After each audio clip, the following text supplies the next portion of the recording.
You found the skeleton. How would you tell it's a dinosaur? You personally, how would you decide? Well, interesting question. I don't know. I'd have to do some research on that.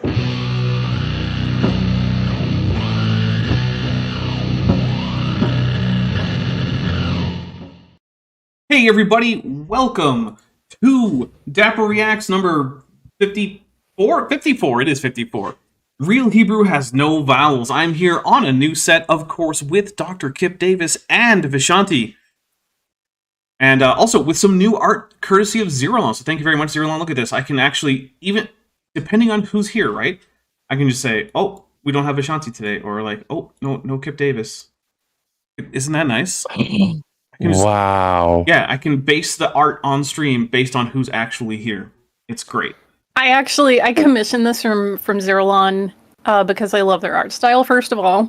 And I wanted a way for us to, like, have a cute little cartoon for our group chat. Yes. And then it dawned on me that, hey, we could probably use this, for a set or something. And yeah, so please give 1,000 props to Zerolon, because this art looks amazing.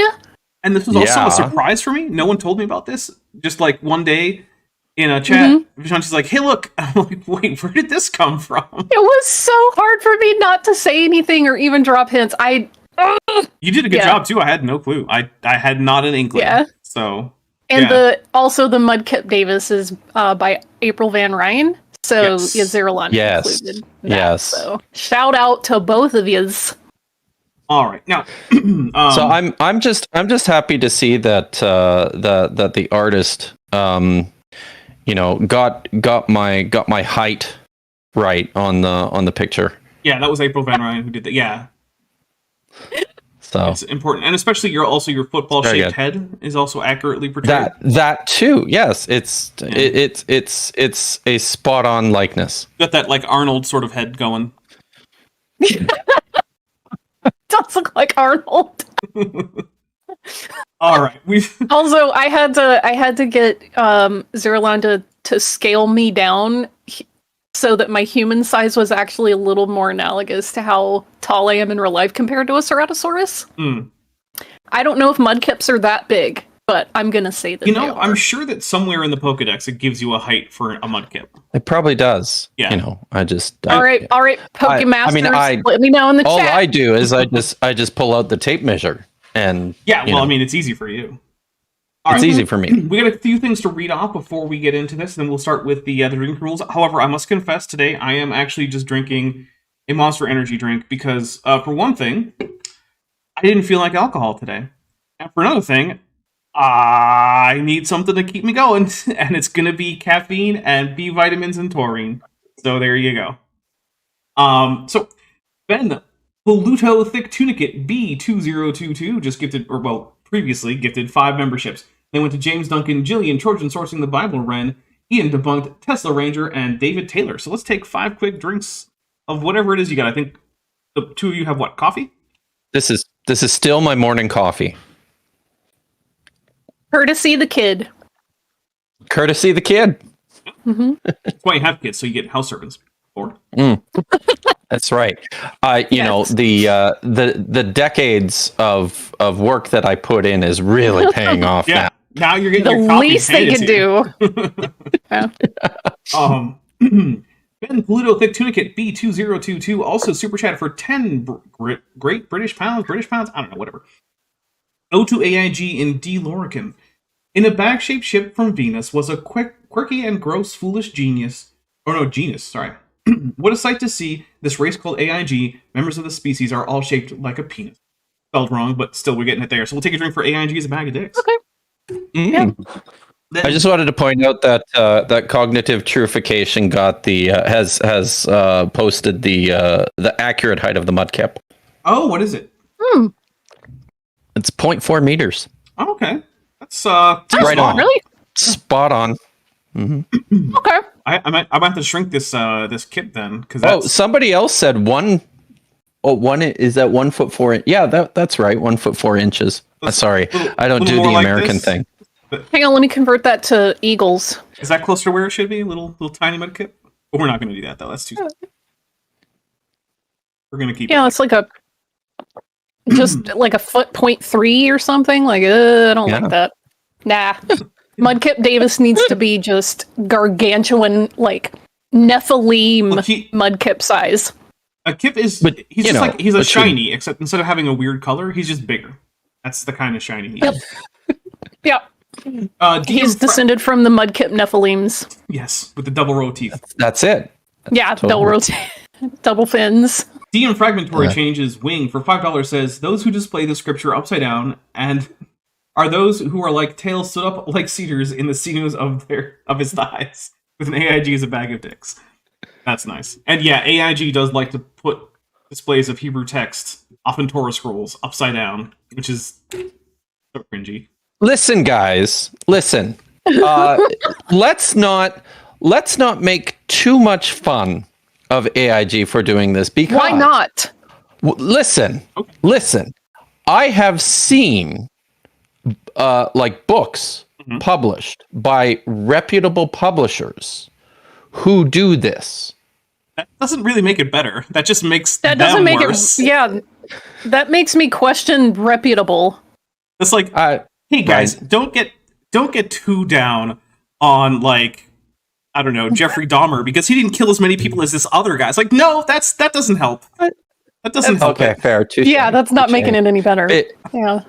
Biblical slavery was so much better than all the other slavery. Right. Yeah, it was twice as long because it's twice as good. Yeah. Look, well, we're not going to get into that. It's like I say with everything. Look, yeah, sure, there were better and worse forms of slavery throughout history. They were all bad, and you shouldn't defend any of them. You know what? I agree with Savage Cobra. Kalis is the true author of Genesis. Yes, in the original Klingon. We have to recover the original Klingon form of Genesis. Or we should start working on that. I have the original Klingon version of Gilgamesh over in my bookshelf. Another room away. Yeah. So, you know. Also the original version of not Hamlet. I have the Taming of the Shrew, not Macbeth. The other one. Doesn't matter. Don't worry about it. I have two Shakespeare. The only original Klingon Shakespeare that I'd be interested in owning is Titus Andronicus. That's my favorite Shakespeare play. Okay, it's not bad. In the original Klingon. In the original Klingon, with an English translation. Oh, nice. So that you can, if you don't speak Klingon for some reason, you can read in English. This is exactly the stuff we need to talk about before the stream, because we're going to be getting into the original Hebrew of Matthew that was then translated into Greek, but then maybe also Aramaic. I don't know if we're going to do that actually happening in this. No, I don't think it's happening. Is this actually happening in this stream? No, it's going to come up eventually. Are we going to talk about the original Hebrew of Matthew? Wow, what a coincidence! Maybe. Okay. Let's have You Little Rascal, who's been a member for 22 months. Thank you very much at the annual level. Says it's only Hebrew if it doesn't have vowels. Otherwise, it's just sparkly Aramaic. Nice. The Self Geek and the Deathly Tunic gets part 1 for €5. Says, hey all, I'm here but might fall asleep. I have to buy an Electric Callboy concert. Yes. Oh, sorry. I've been to an Electric Callboy concert yesterday and I'm still recovering. Make sure to hit like thou. That was a little shaky on the English, but that's okay. And then over the course of 3 separate £2 super chats, Mr. Cliff says AIG is a bag of huge very dicks. Clever. So you know what? I'll take 3 drinks because that was very clever, and it was 3 separate, linked. Yeah, so 1, man, 2, and 3. And yeah, I know it's a little bit cheap, but it's just caffeinated beverage instead of alcohol. Sorry, guys. Doesn't matter. I'm giving my Caffeine's a drug. My liver's on vacation. So today we are here to go over this video, but as you've already seen, we have a few drinking rules. If it's too stupid video, we'll take a drink. If the guy says something that's actually correct, and is not just quoting someone else, which, spoiler alert, he's going to quote a lot of people in this, and then completely misinterpret what's in there, we'll take a drink. If he mentions that group of people who were in charge of Germany in like the 40s, we'll take a drink for that.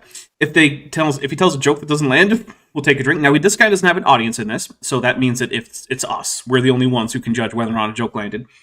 DM Fragmentary Changes wing for $2 also says, if Klingon is good enough for Jesus, Turtles. It's true, yeah. If Klingon is good enough for Jesus, then it should be good enough for shoch, which is just Klingon for you, but like singular you, not like plural. Y'all, Hey, just use it. It's second person plural. Just use it. It's also third person plural. guys, sorry. before we start, should I talk about my my hockey jersey? Yes, but why don't we finish One second. the drinking rules first? Let Dapper finish, and then I'm going to do a quick thing, and then we'll let you talk about your hockey. Because if we interrupt the drinking rules, I'll never remember where we are, which is already kind of starting to happen. Oh God, no. That's terrible. Right. We'll also drink, I would go over the ad hominid, but this guy's not going to talk about evolution, so it's not going to come up. We don't have to worry about it. If over he cites a source, and the source directly contradicts him, not just fails to support, but directly contradicts, that's called a Trojan source, and we take a drink for that. We will also take a drink if any of us can successfully predict what he's about to say. As you guys saw, if you guys super chat or milestone chat anything to the effect that AIG are a bag of dicks, we'll take a drink. We'll also take a drink for each gifted membership. We will also take a drink if Mothra or Godzilla come by audibly or in the form of a super chat or membership milestone chat if you use the 3 kaiju emojis that we have for members. I think that basically covers... Oh, also, if I screw up the production, then that's also a Dapper's a professional drink. All right, Vishanti, go ahead. Mm-hmm. What's your quick thing? I submit for the approval of the Midnight Society. Bitch Made Lent, which will happen on Thursday. And what... Dapper. Oh, is that going to be 40 days? It's the 40 days leading up to the 1-year anniversary of Sal Cordova being bitch made. What do we give up for bitch made Lent? That's a good question. Yeah, well, put what does the council suggest? Put suggestions in the comments, right? Because if you put it in the chat, it'll just go by and I'll forget about it. But if you put it in the comments, it'll always be there. So put comments suggesting what to give up for bitch made Lent. All right. Now, Kip, go ahead with your jersey, and then we're going to get into this video. All right. So, I'm rocking the Flames jersey today, guys, because today is Mika Kiprasov Jersey Retirement Day. The greatest goaltender for the Calgary Flames, perhaps the greatest goaltender of all time, is finally having his jersey retired, and it's a minor miracle that he's going to be in attendance at the game tonight, which I'm going to watch live this evening. And the reason for that is because he is a consummate, stereotypical, very stoic Finn from Finland. That's what the non-Finnish people call Finns. But and he basically just lives out in the middle of nowhere in his cabin and fishes all day long. So I mean, there's it's a nothing very wrong exciting with that day life. for me. It's a perfectly fine life to live right there. Sadly, and if you have put your body in front of vulcanized rubber traveling at 100 miles an hour for 10 years, you've earned it. Yeah, no, I agree. Savage Perpetual Motion Lungs Cobra for $2 says, in honor of Sal, basic human decency. Now, here's the thing. That's the opposite of the point of Lent. That's the thing you're supposed to not give up during Lent, is the basic human decency. So, that's the... And look, I get it. A lot of people are really bad at figuring out what Lent is all about. Because it's supposed to be about, some mild asceticism in which you do things like think about ways that you could improve yourself, and then you also use the money that you save on food to maybe give to the poor via things like homeless shelters or food banks or something like that. Maybe for Bitch Made Lent, we give up responding to videos that we've seen. We just respond to them without having seen them. It sounds horrible, but maybe. That might be it. But here we go. Speaking of video you two haven't seen. It's what he would want. Let's talk about Hebrew and whether or not it should have vowels, or ever did have vowels, or has vowels now. Emma, just for technical purposes, I'm okay just to click this black. If I click the black screen here, will I see the video? You should. Yes. Yeah. The video is currently black. Okay. Here we go. Yeah. All right. Here I have a lesson going into the Hebrew. And what I want to prove in this lesson is how there was no vowel points or no vowel sounds in the Hebrew that our forefathers spake.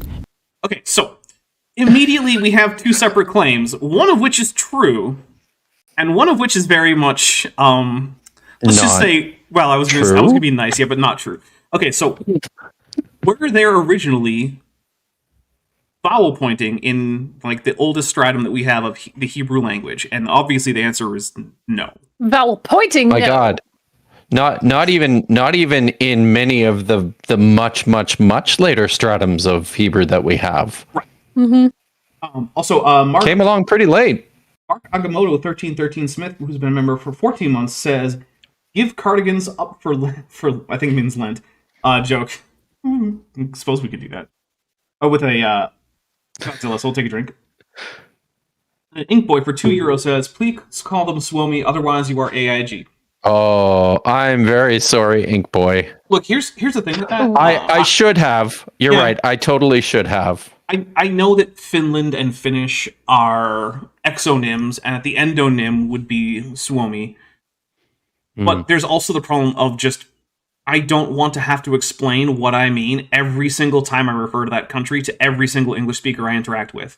It's fair. And It's fair. It is the tension, right? Like, where possible, I prefer endonyms over exonyms, right? Exonyms are names that are imposed upon a group of people by outsiders, and endonyms are the names that they call themselves. Yeah.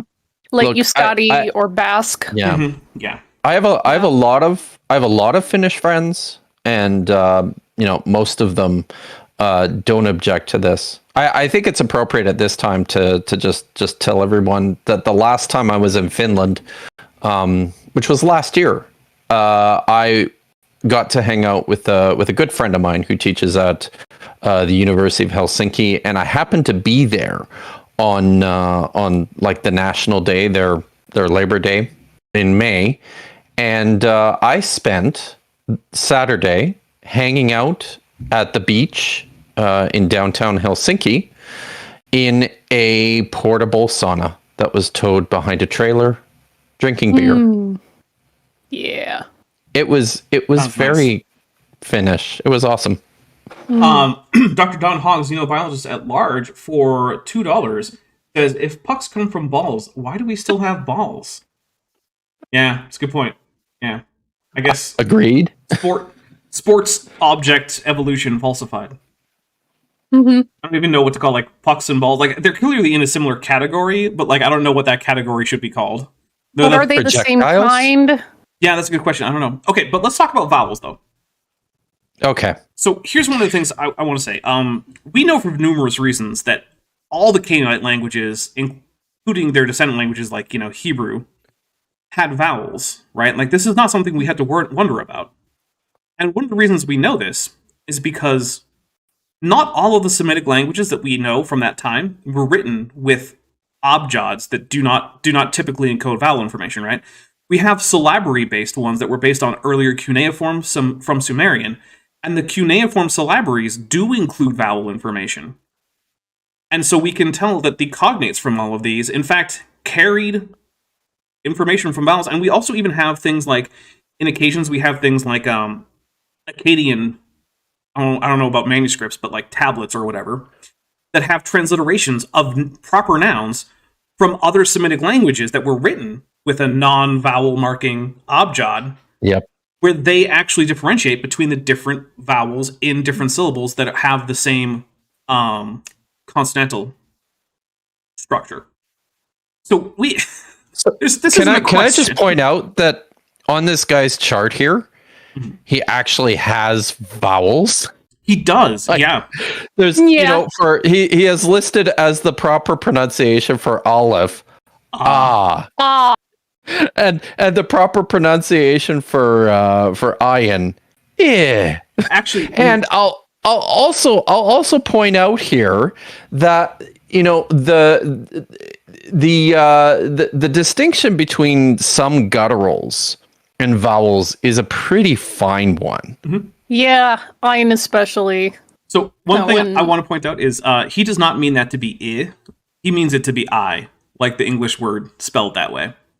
Like eyeball. Oh, God. Yeah, because my God. we're dealing with Black Hebrew Israelites. Because it's iron. Yes. Yeah. Oh, jeez. Yeah, that's why when they say Joshua or Jesus, Black Hebrew Israelites, they usually say Yahawashai. I'm not kidding.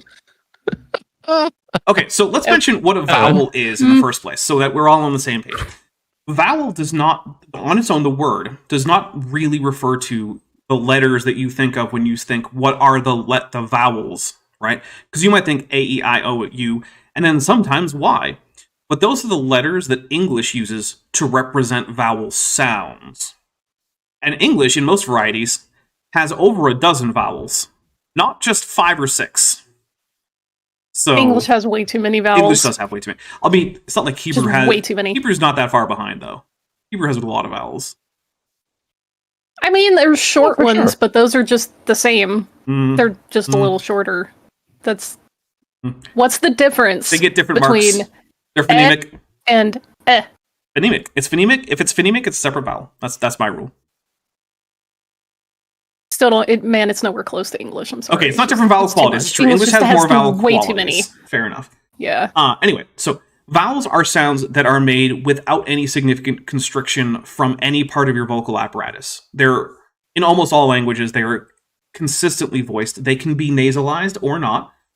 And so if, Shout out Portuguese. yeah, I mean, Portuguese among many other languages. I mean, most varieties of Chinese languages have nasalized vowels. French has nasalized vowels. Certain varieties of classical Latin use nasalization for certain case endings. Like, it's all over the place. But anyway, they are not spoken with any significant, like, friction from the lips, the tongue, the glottis, anything like that, right? So, e, u, all of those type sounds. Consonants, on the other hand, are sounds that have significant restriction of the airflow via things like tongues, teeth, lips, the glottis, epiglottis, things like that, right? So, like, most of these letters do in fact encode consonant information primarily, like ga, ba, ah, la, whatever. Those are consonants. So moving forward, we're going to see that this creator does not really understand what a vowel is in the first place, because as you notice, all of his provided pronunciations include a vowel. Vowels? Yes. And he will be vocalizing Hebrew using a vowel system. Not a very Like, complex how else vowel would system. you do it? I know I brought this up last week, but I just, again, for the court, recognize that this chart is apparently trying to show that there are certain Hebrew letters that have a final form, and Yeah, but it screwed it up. the letter mem, It's reversed. which is on the second row, Yes. second from the right, is backwards. That is not the final form. It's reversed. Yeah, they have the final That's form. closed. The medial. Yeah, The the closed final. box Yeah. should be on the bottom as the final form. Mhm. So that's gonna make me twitch a little bit throughout Hey, the stream. At least it's not Arabic, where almost every letter has an initial, medial, final, and isolated form, and you have to know all of them for most of the letters, or you cannot successfully read Arabic. It's like Syriac that way too. is a which little bit, closely yeah. Oh related. God. Okay. Yeah. Yeah. So I think I mentioned this the last time, but there were actually Hebrew letters in the Aramaic script. Important to point out here, he's actually got this correctly labeled as the Aramaic script on the bottom. There were a handful of letters which continued to have final forms, which passed out of usage during the Second Temple period. One of them notably is Lamed. There's a couple of Dead Sea Scrolls Qumran manuscripts that preserve final Lameds, which is pretty cool. That's cool. Yeah, that was something I was gonna press you more on, like after you did that stream this week on paleography. So just keep that in mind. I'm gonna be asking you about Oh, that yeah. later. Dr. Don Hobbs, yeah. Vowels at Large for $2 says, instead of Igpe Atenle, it's Igpe Hebrew. Hey? I mean, kind of. All right. So here we go. Back in biblical times, okay? Because you have a lot of people saying that the Hebrew that's being used today, modern day Hebrew, it always existed, when that's not true. What I want to prove in this lesson, Well, I mean, Nobody's saying that. So Literally, yeah, no one says that. Hebrew originated at a time. There was a time before Hebrew was a language. I don't. And So then something- it became largely liturgical Okay, to be and fair, like though, scholarly writings, and then it wasn't previous necessarily guy- conversational, and then reconstructed modern Hebrew is what people are speaking about. yes, Yeah. Yes, Although, to be fair, the so- previous guy and from last week and the rabbi that he I presume a rabbi, whose clips he was using, those two would actually say that there was no time before Hebrew. That Hebrew was the first thing that God created. Before he created anything else, he created Hebrew. But other than people who have that particular theological belief, including everyone who, which does not include everyone who actually knows the history of the language, we all know that there was a time before Hebrew. Hebrew came into existence as a language growing out of other Canaanite West Semitic languages, closely related to Ugaritic. That's how it is. In fact, it's so closely related to Ugaritic that many times there's almost one-to-one shared vocabulary and even poetic forms that just go from one language right into the other. It's so close, Dapper Dinosaur, that when archaeologists are evaluating epigraphic finds from the Iron Age, so predominantly from like this period of so-called Israelite cultural development and dominance from round about the 10th or 9th century BC up to the Babylonian destruction of Jerusalem, it's so close that very often it's virtually impossible to distinguish what's Canaanite and what's Hebrew, and this is frequently determined on the basis of other cultural identifiers, such as pottery types or the existence of the 4-room house or something of that nature, the presence or absence of pig bones, other features which we tend to think of as so-called Israelite. Yeah. Identity formation wild like that. Yeah, that's wild, and those are not linguistic aspects. Those are just cultural aspects for sure. But here we go. Like I said before, is how that didn't exist. So this lesson is going to consist of a lot of reading, researching. So with that, I hope you brothers stay tuned. I hope you brothers be edified. All right. Now, what I have on the top screen, guys, be edified. On the top half of the screen is what scholars will call Paleo-Hebrew, right? And the Paleo. I mean, it's barely distinguishable from like the Phoenician alphabet. I just call it Hebrew or Canaanite.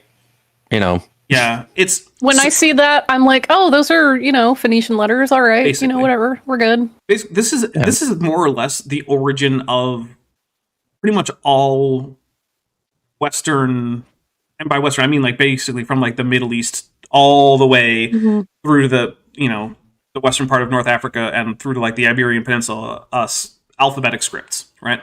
So it's the origin of the Latin alphabet. It's the origin of the Greek alphabet. It's ultimately the origin of the Hebrew alphabet as it is now. It's the ultimate origin of the Arabic alphabet, the Syriac alphabet.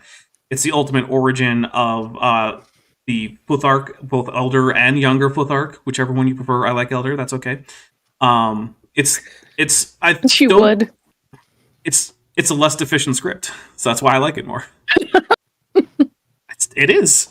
It's not the origin of Ogham, which is basically the only European alphabetic writing system I can think of that does not have this as the origin of it. And Ogham was a script. Literally, chat was just talking about Ogham. Oh, were they? Okay, yeah. And Ogham is a script that is used or was used by ancient Celtic people in like Roman and pre-Roman times primarily. And yeah, it's the only one that I can find that does not have an obvious genetic relationship to this alphabet up top here. So was it used to write a language that we would today identify as Hebrew? Yes. Is it a particularly Hebrew script? No, it was just the common script in the area for Semitic-speaking people at the time.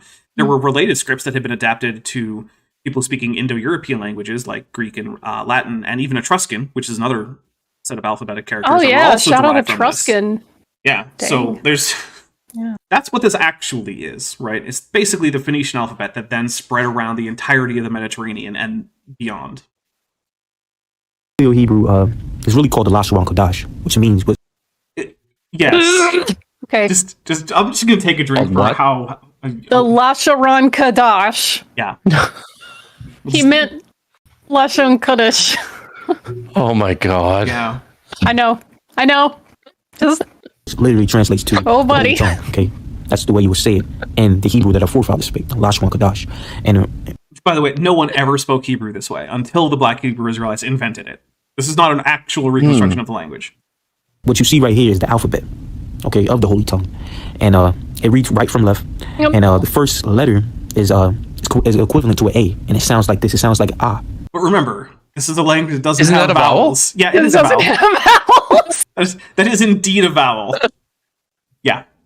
And also, given that every single other character actually seems to carry an inherent ah, it's a vowel that doesn't seem to need to exist a letter that doesn't seem to need to exist anywhere except at the beginning of words, or maybe the end of words, because he tends to then just drop the inherent vowel at the end of words.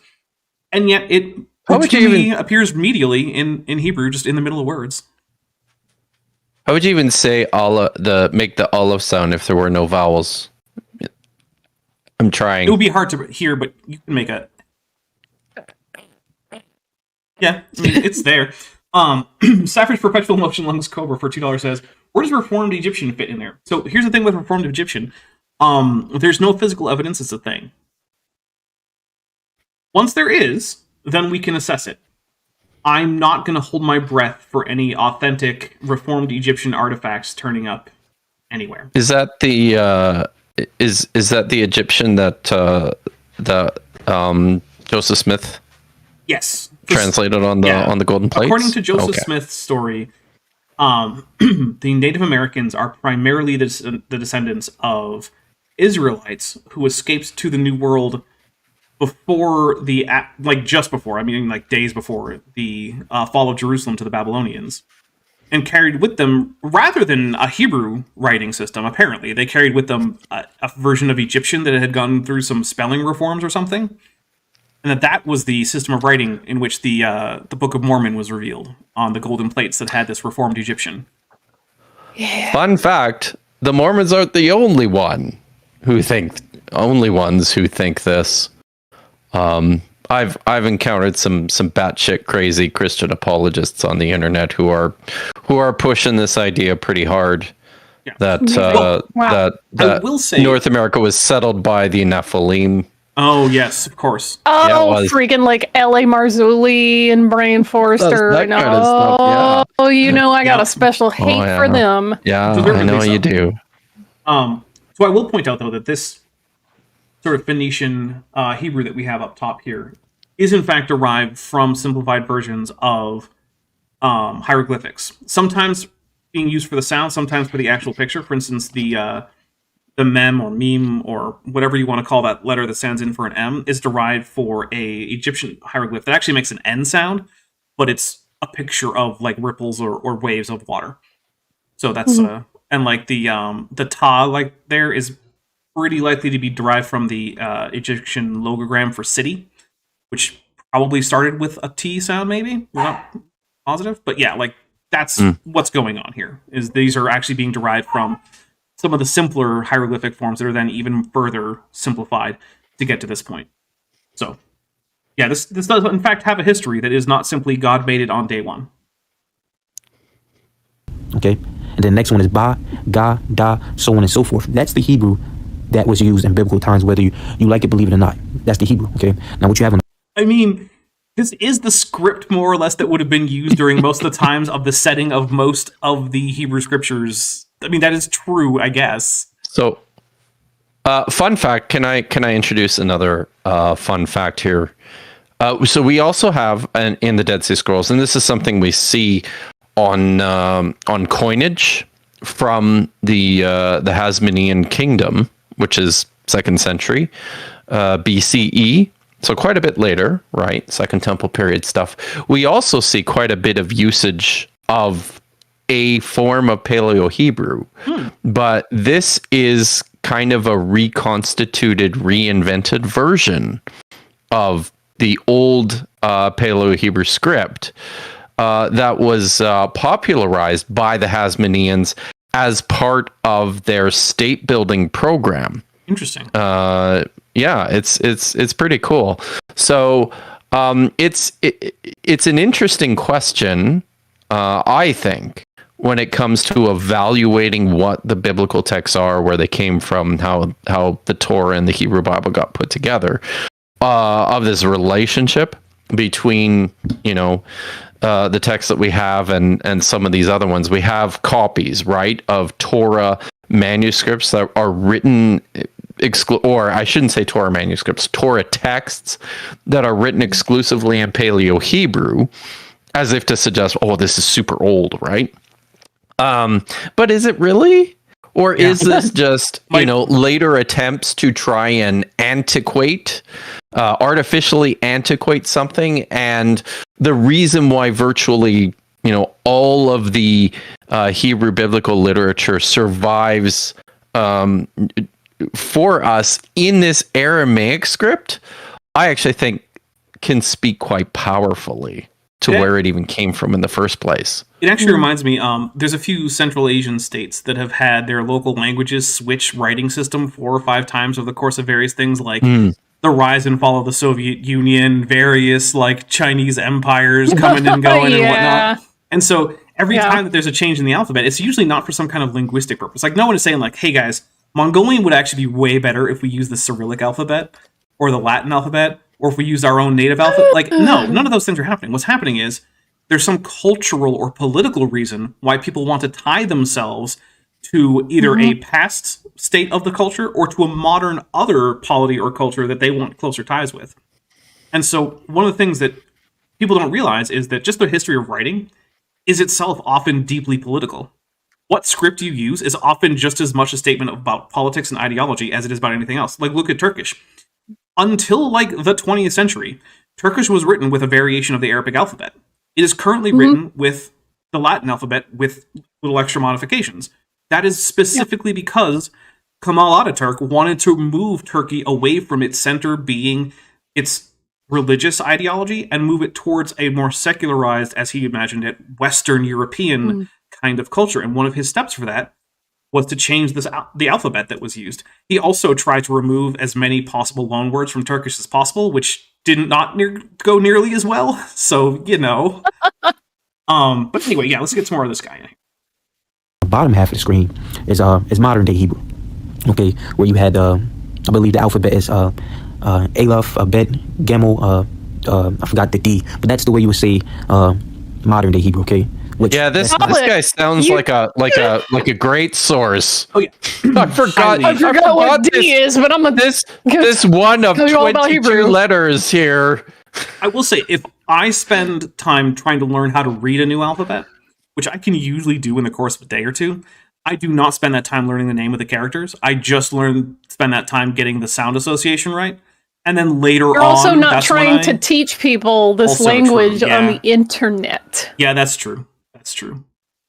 Even the Hebrew that our forefathers spoke before. By the way. Yes. During 600 BC, and it goes under different names. It goes under as the Syrian, the Aramaic Hebrew, and Did he say it goes under the Syrian or Assyrian? He said Assyrian. At least he has Assyrian on screen. I'm going to give him the benefit of the doubt and give him Assyrian. Put it on screen. But I think it's fair to at least raise the question of whether or not he would recognize the difference between Syrian and Assyrian.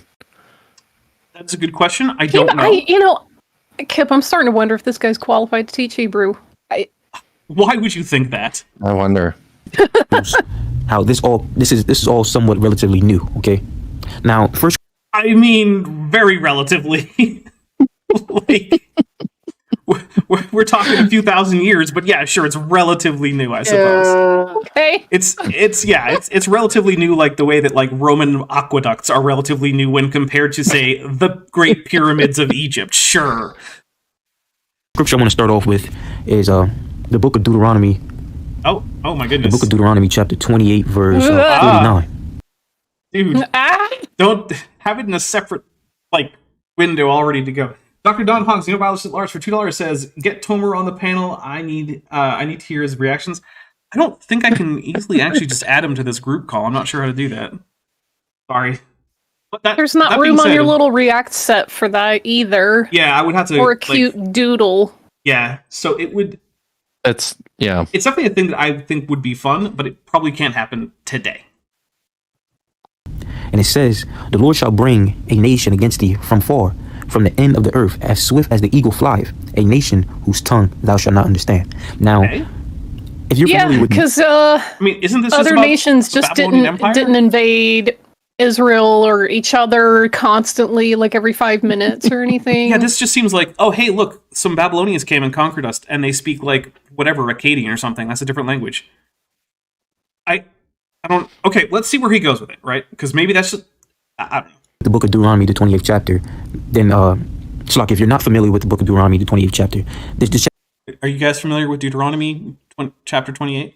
I know it a little bit. Okay, read that before. A little bit. Okay. Once or In twice. Hebrew.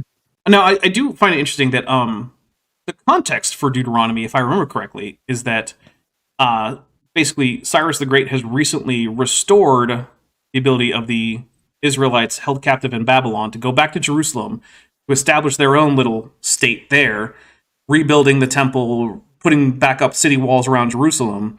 And then this scroll of the law is very conveniently found, centralizing power in Jerusalem. Not quite. Not quite. Okay. So you're jumping forward about 100 years. We read about the discovery of the Torah, the book, literally the Sefer HaTorah, the book of the Torah, in 2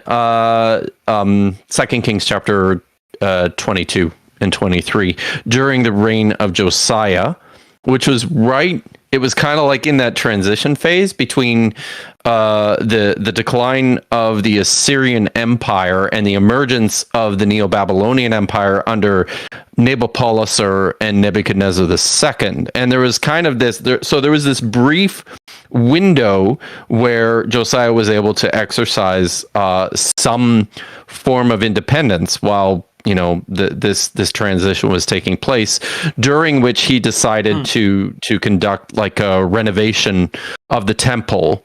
And during this time, the text tells us that the high priest named Hilkiah found the Sefer HaTorah, the book of the law, and brought it to Josiah. And as a result of this discovery, it prompted him to embark on these sweeping religious reforms, where he instituted basically a Yahweh-only form of worship, and exclusively within the Jerusalem temple, to the detriment of every other worship place in the region. So this happened prior to the Babylonian exile, prior to Cyrus. Okay.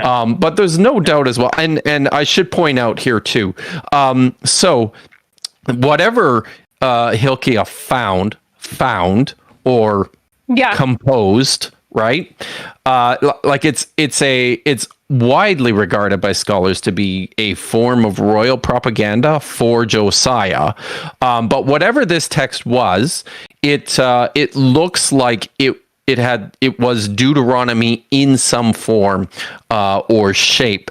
But that particular text has been pretty dramatically expanded and redacted, also to reflect what happened to the city of Jerusalem after the destruction by Nebuchadnezzar. The text that's already in the context of there having been invasions from foreigners speaking, unsurprisingly, other languages. So it's in the text itself, right? It's portrayed as a prophecy that God is giving to the Israelites or the Hebrews via Moses. But remember, it's actually being composed in the context of a short period in between different invasions, during which there is some level of autonomous local rule in Israel. And so that's the context in which the core of this text is then. And then, as you said, after the exile, it's further redacted to further reflect this fact. So Heather Kuhn's paradigms do not equal and I forget what the MT Ascension is. I'm sorry. Mage the Ascension. That was what it is. Mage. I forgot it was connected to the White Wolf thing. For $5 says, Sequoia invented the Cherokee syllabary because he wanted a uniquely Cherokee writing system. Seems political to me. Yes, I would agree. And it is also technically based on the Latin alphabet, but only to get the shapes, because the shapes of the characters in the Cherokee syllabary bear absolutely no relation to the sound made by the letters on which they're based. It's completely independent, because Sequoia didn't actually know how to use the Latin alphabet. He just saw that it was a bunch of different cool shapes that were easily distinguishable, and he knew the basic idea of how it worked. And so he just kind of was like, all right, I'm going to take that for my language. And now there's a Cherokee syllabary. But here we go. Let's get a little bit more here. Chapter is basically going into if the children of Israel, okay, was to listen to the Lord was going to bless them. But if they didn't listen to the Lord, which that's the route they took, okay, when you read in the history, if they didn't listen to the Lord was going to send certain curses upon them. Hooray for identifying one of the main themes of most Hebrew or Israelite religious texts. Yay! Right? Right. And verse 49 is one of those curses. And I'm going to read it again. It says, the Lord Yahweh shall bring a nation. Yahweh. That's how it's pronounced, everybody. I'm going to take a drink. Yeah. I can't. Yeah, it only goes downhill, man. I'm telling you. Against thee from far. Now that nation right there was talking about the so-called white man, beginning with the Greeks. What? And casual bigotry for the bingo. Guys, it's talking about the Greeks. The white man. Never mind. Starting with the Greeks. Never mind the Babylonians. Yeah. Never mind any of Or the the other groups. The Persians. Persians. Yep. Nope. Don't worry about that. You know, there's a period there, between Assyrian control and Egyptian dominance, where the Egyptians were making inroads into the region. Remind me, is Egyptian the same language as Hebrew? I love that there's overwhelming evidence archaeologically for anyone from the Caucasus region or Northern Europe in the Levant during this time. It's just so a slam dunk. Yeah. I mean, yeah. Could you find some kind of traveling merchant or something from the Caucasus somewhere in the Levant at some point during this time? Yep, probably at some point. Oh, probably. Yeah. It's like when it's the same thing as like, sometimes you hear people say like there were no black people in Europe during the Middle Ages. Like there were, they just weren't in big communities living there. They were travelers going to and fro from North Africa and whatnot. And they were also all over the Roman Empire. So what's your point, Vanessa? Yeah. So I also want to say Eris gifted 5 Dapper Dinosaur memberships, and they went to Triceratops kinesin proteins do not equal Terminators. Some awe, cognitive trifurcation, alerted bridge, Christopher Kennedy Atheist, and Ernie Matthews. Thank you very much. Let's take 5 drinks. I'm going to be all wired up by the end of this. One. I have to go top up when we have the break. No, you have to have your kid top you up. Remember. I think he left. Aw. Just mute yourself abdicating and his responsibility scream at him really loudly. Yeah. All right, here we go. He was known, or when he ruled on the Grecian Empire. Okay, that's. Oh, by the way, in case you guys aren't aware, Black Hebrew Israelites tend to have a whole lot of just casual and not so casual bigotry going on, including anti-Semitism. Mm-hmm.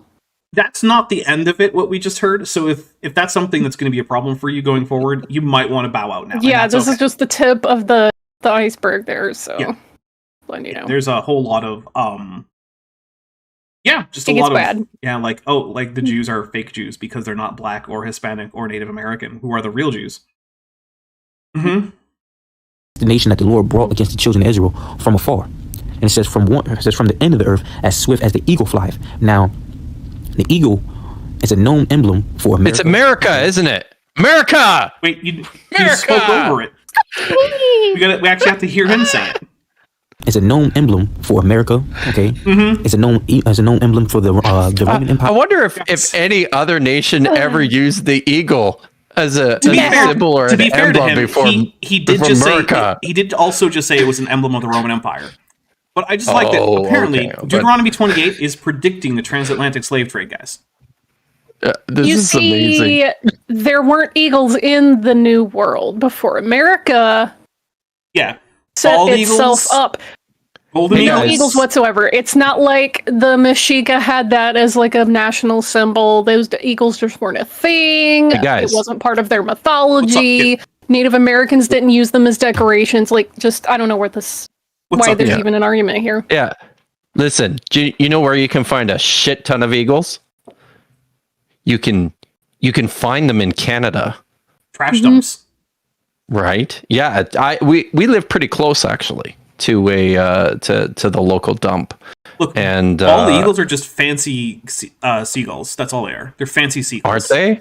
they're and gigantic, but they are big. Yeah. Giant fancy seagulls. They kind of sound like seagulls. They don't sound like they do in the movies in real life. No, it's true. At this time of year, usually starting around the end of January and going all the way through mid-March, thereabouts, when I drive down the hill past the dump, there's like a large floodplain. Used to be a lake, and the Dutch settlers in this region drained it to make usable farmland. But it's this huge plain. Flat river delta, former lake, and when I go down the hill at this time of year, it's literally just dotted with bald eagles. Bald eagles flying around everywhere. Bald eagles just hanging out in the farmers' fields. Lots of bald eagles swirling around the dump. This is a sign from God that America needs to annex that part of Canada. It's true. Yeah. Because the last time America tried to invade Canada, that went really well for us. So I've got my hockey stick and my my vulcanized rubber disc. I'm just going to make a prediction. Effective against heavy armor. America would become the second nation to lose a war to birds if they tried to invade Canada, because the geese. They're worse than the eagles, that's for sure. Yeah. I'm just like. Cookies Riot for $5 says the U.S. invented eagles. Falcon screech. Parentheses, because bald eagles sound awful. It is a falcon screech. That's right. Yeah, that sound that you associate with the bald eagles is falcon screech. They actually just it is a real bald eagles. They just sound like a chirp. Yeah, they just make little squeaks. All right, but I do want to point out that verse 49 does not actually say anything about the eagle metaphor for America, though, isn't it? Everyone's like, "Oh, we're so badass, whatever," and then you observe them in real life, and they're like. Little squeaks. Yeah. But one of the things I want to point out about this verse, though, is that the eagle is being used as a comparison of how fast the invasion will come when you disobey God, not as some kind of identification of who's doing the invading. It's not anywhere in this text, right? The eagle is there because eagles are fast. It's a metaphor. Yeah. So it's not saying anything. It's not a. If it says something like, what's the other word? A nation. A simile. No, is that it? Yeah, this is a simile. That what I'm thinking? As we're this is a simile. Okay. Let's see. You Little Rascal for 200 Argentinian pesos says, since only mammals have hair, aren't all eagles bald eagles? So that actually comes from the phrase piebald, which refers to dark and light coloring. But that word is not actually frequently used in English anymore. But you still hear it when it comes to horses. When you have black and white spotched horses, those are often called piebald horses. And so the bald eagle is short for the piebald eagle, which is because it has, as an adult, it has the white head and the dark body. Yeah. Piebald coloration. That's where that's I was going to say, when they're little, they're all brown. Yes, which is actually a more typical eagle coloration. The golden eagle retains that kind of all brownish. Right. Which, by the way, those are the only two eagles that breed in North America: is the golden eagle and the bald eagle. There you go.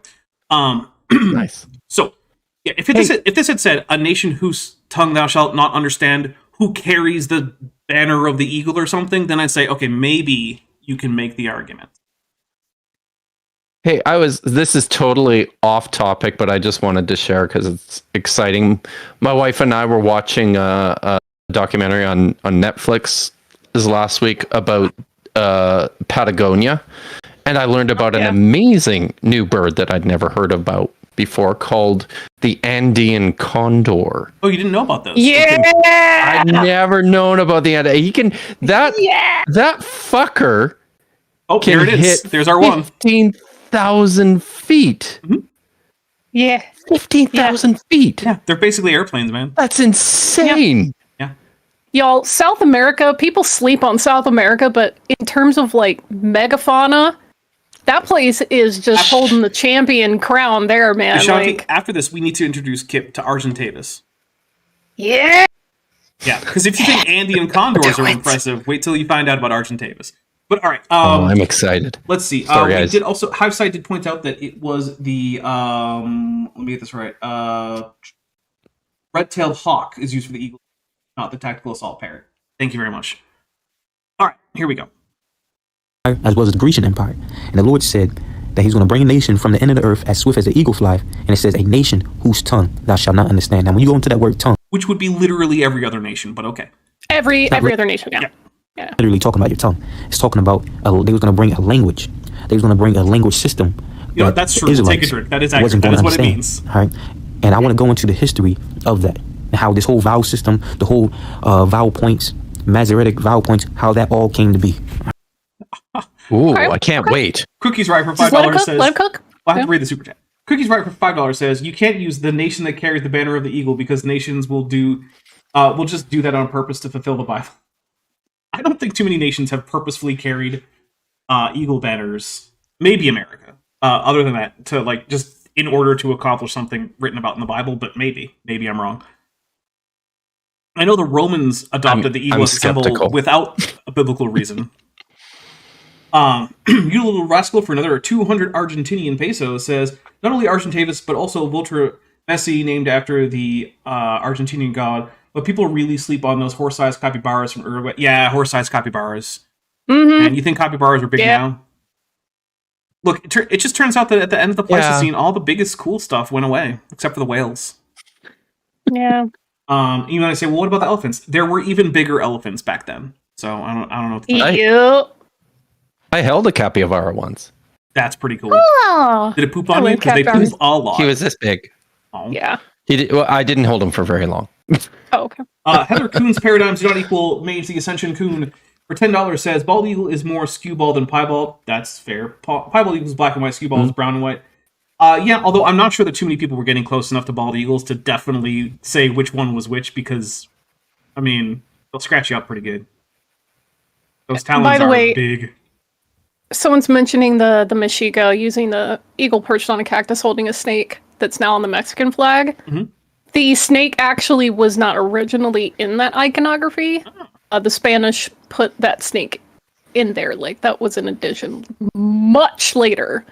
The original Mexica, like, mythos of how they founded their lake city, essentially, it did not include a snake. Did it include Axolotl? I mean, maybe they were in the lake. Well, they were definitely in the lake. It's their natural habitat. So, Also why they're almost extinct in the wild, because that lake mostly doesn't exist anymore. All right, now I want to start off with this on Wikipedia right here. Okay, guys, we got the high-level Motion research sick. here. We got Wikipedia. Oh yeah, here we go. We got Good. high IQ research with his Yep. tabs, mini tabs. Okay, and this is what Jewish rabbis would call it. These dots right here. This is what so-called Jewish rabbis would call. We'll just take another So-called drink for this. The Jews. so-called. Jeez.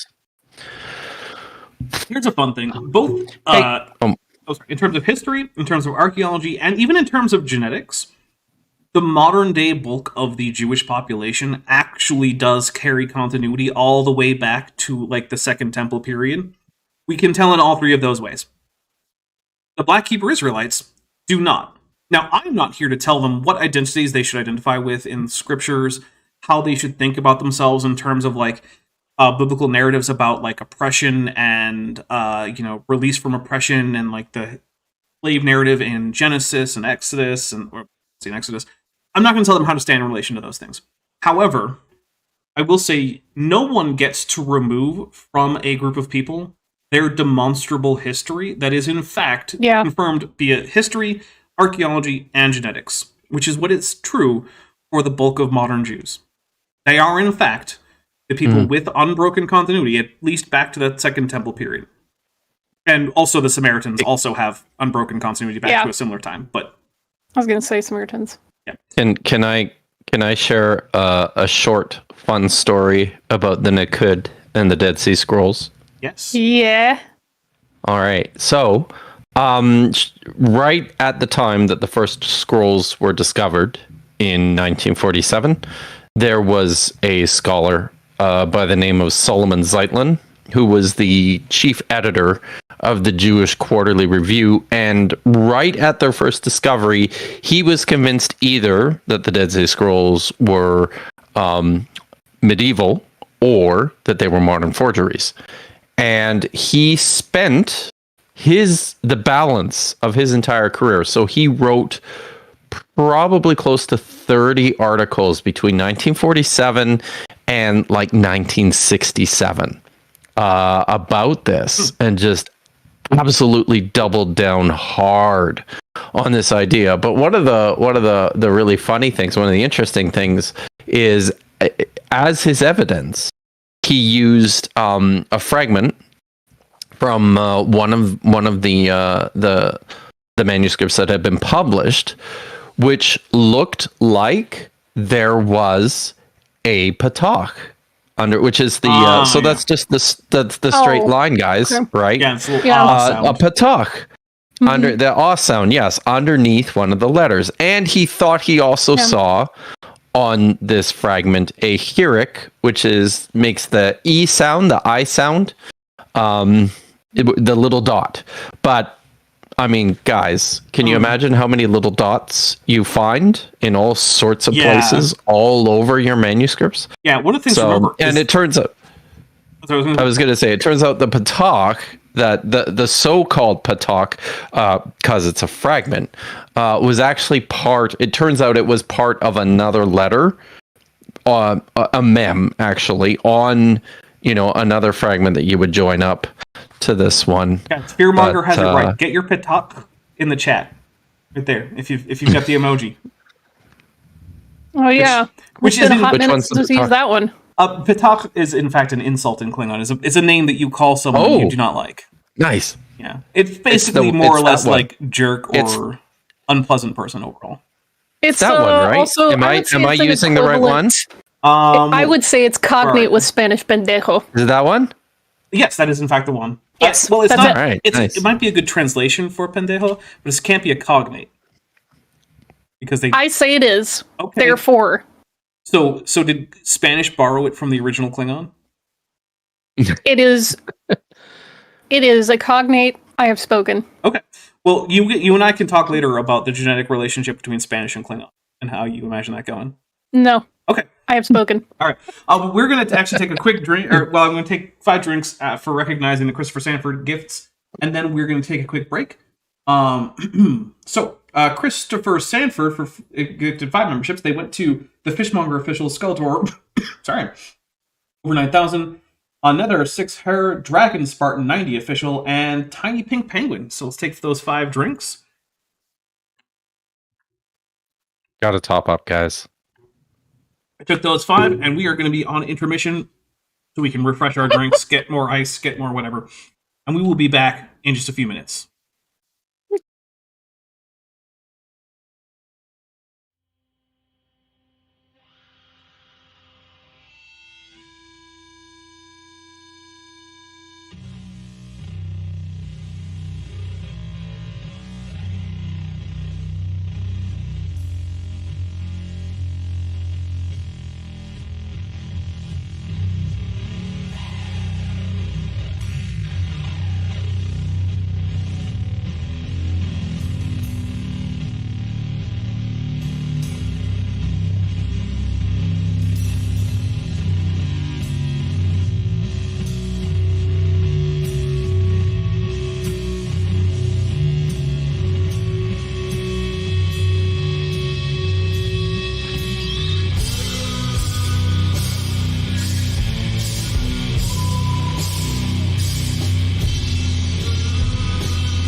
And we are back. And I believe I even unmuted everyone. So that's a plus. Because sometimes I forget to do that. Or I forget to unmute myself. That's also fun. But not this time. Actually, can you guys say things so that Are you sure? Yeah. Are you sure? Okay. Oh. See, they can hear you. Are you sure? Are you sure? Here we go. Are you Let's sure? learn more about the Nikud. Or look, I'm not going to do the glottal stop because is there anyone left speaking Hebrew who actually uses like not the glottal, the uvular stop for when speaking Hebrew? Excuse you. Have you ever listened to like Iraqi and Syrian Jews? Okay, that and makes some sense. Iranian Jews. Yeah, that makes sense. Because Okay, they probably would. Yeah, like me, I'm not even Mizrahi, and I'm like rages in Mizrahi. that's fair. Turkey Sloth, who's been a member for 5 months, sends a membership chat that just has Godzilla. Thank you very much. We'll take a drink for that. Chris McDaniel for $5 says a zookeeper. Well, here's a drink.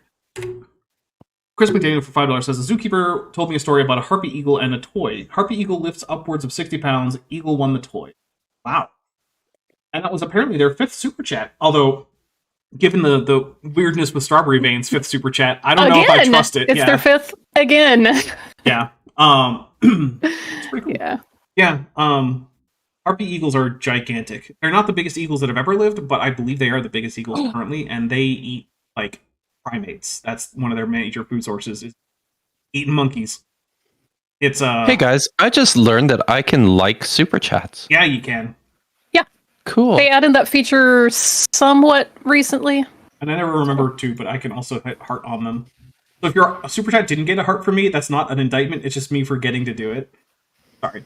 All right, so real quick, the after the break thing, guys, this channel is almost entirely supported through the direct funding that you guys give, whether it be through super chats, super stickers, super thanks, whether it be through the Patreon, the channel memberships. So if that's something that you're interested in doing and you're not currently doing, is supporting financially, the best 2 ways, Patreon and the channel memberships.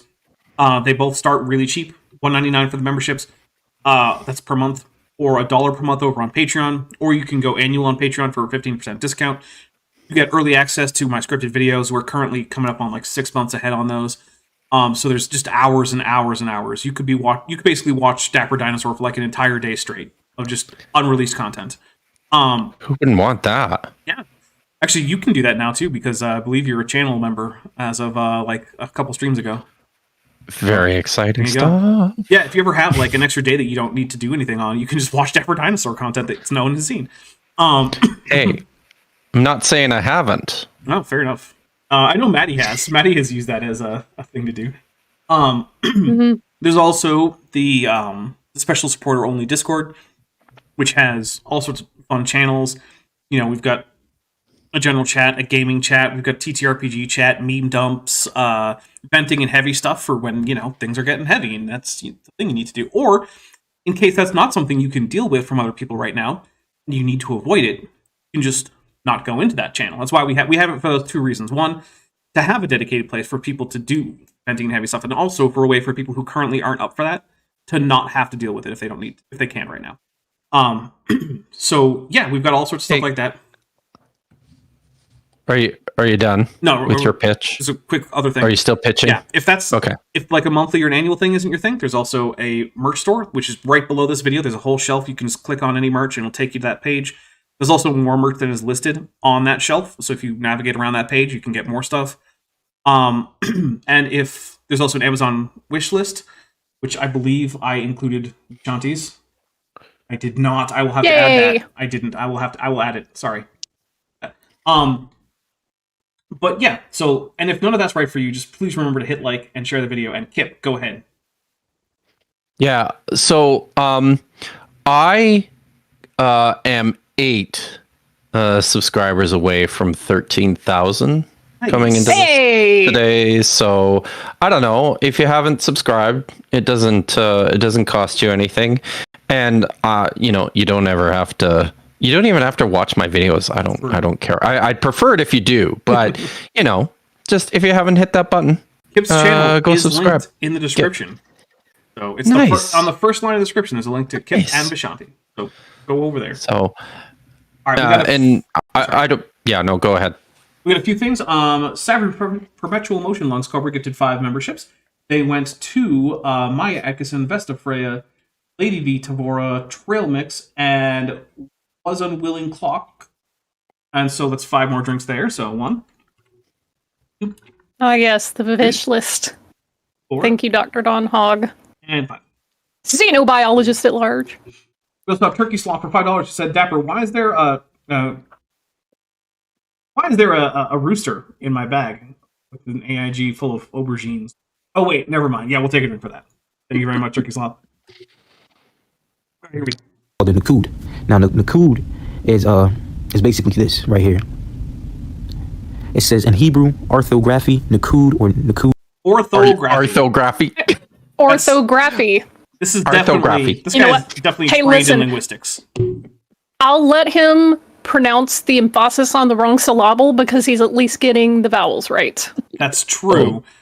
Shoot. Look, here's the thing, right? Mispronouncing something doesn't make your argument wrong. However, it does indicate the level of education on the subject that you have, which is a pretty handy way to tell at a glance whether or not someone is someone who should be taken seriously in a field, right? If you like want to the be guy who said that there's a Hebrew letter named Chet. Yeah. Yet. Yeah. And importantly, if you're going to mispronounce something, chances are high that you are going to run afoul a pedantic asshole like me. Or me, for that matter. I too am pedantic and often an asshole. So. Yeah. And yeah, I know that I'm being prescriptivist. It's primarily for entertainment purposes. And like I said, it doesn't actually negate your argument if you mispronounce something. Look, if English is a second language and you mispronounce something, I'm like, okay, whatever. You probably learned by reading it and not by hearing it. I'm pretty sure this guy's if you're trying to teach another language that's not your first language and you're getting it wrong consistently, I'm going to have some questions. Alex Markle says, to be fair, he probably never heard it spoken before. Yeah, that's probably true. Because he's not someone who's actually involved in the actual scholarship surrounding linguistics broadly, or this language in particular. That's why he's in that position. That's the fingernail, like the nail polish emoji, like that's period. The dotting pointing, it's a dotting or pointing system. It says right here. It's a system of diacritical signs used to represent vowels or distinguish between alternative pronunciation of letters of the Hebrew alphabet, right? And it's just such pronunciation. Sorry, can I just say something about orthography here for a second? Now, this is certainly what he's describing here is certainly the case of the Masoretic Hebrew that emerged out of the Middle Ages, the Tiberian script and the Nakud. However, in the manuscripts that I tend to deal with, which are Second Temple, orthography is actually widely represented by variation in, wait for it, the occurrence of specific vowel letters that appear in the text. Things to say about Matres Lecciones. Do you mean that different communities might pronounce the same language slightly differently? Yeah, it could be. And even in a community with a relatively uniform pronunciation, that does not necessarily lead to uniform spelling practices.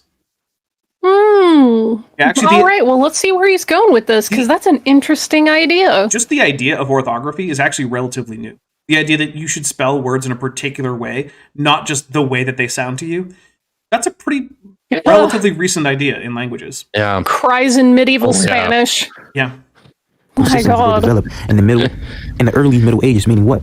Prior to this time period, the Nakud, or also known as the Masoretic vowel points, never existed. Yeah, it was something that was developed.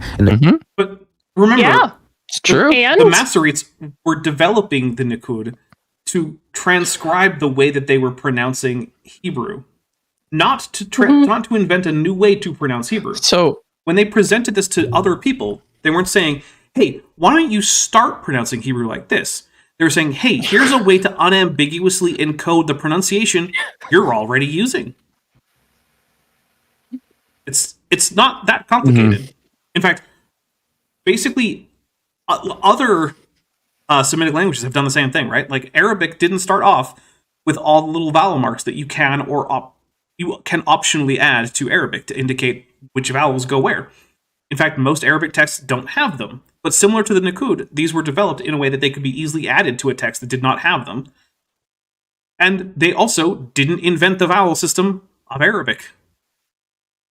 Early Middle Ages. Wow. It says the most widespread system, and it says, and the only one still used in a significant degree today was created by the Masoretes of Tiberias in the second half of the first millennium AD in the land of Israel. So we have to find out who were the Masoretes.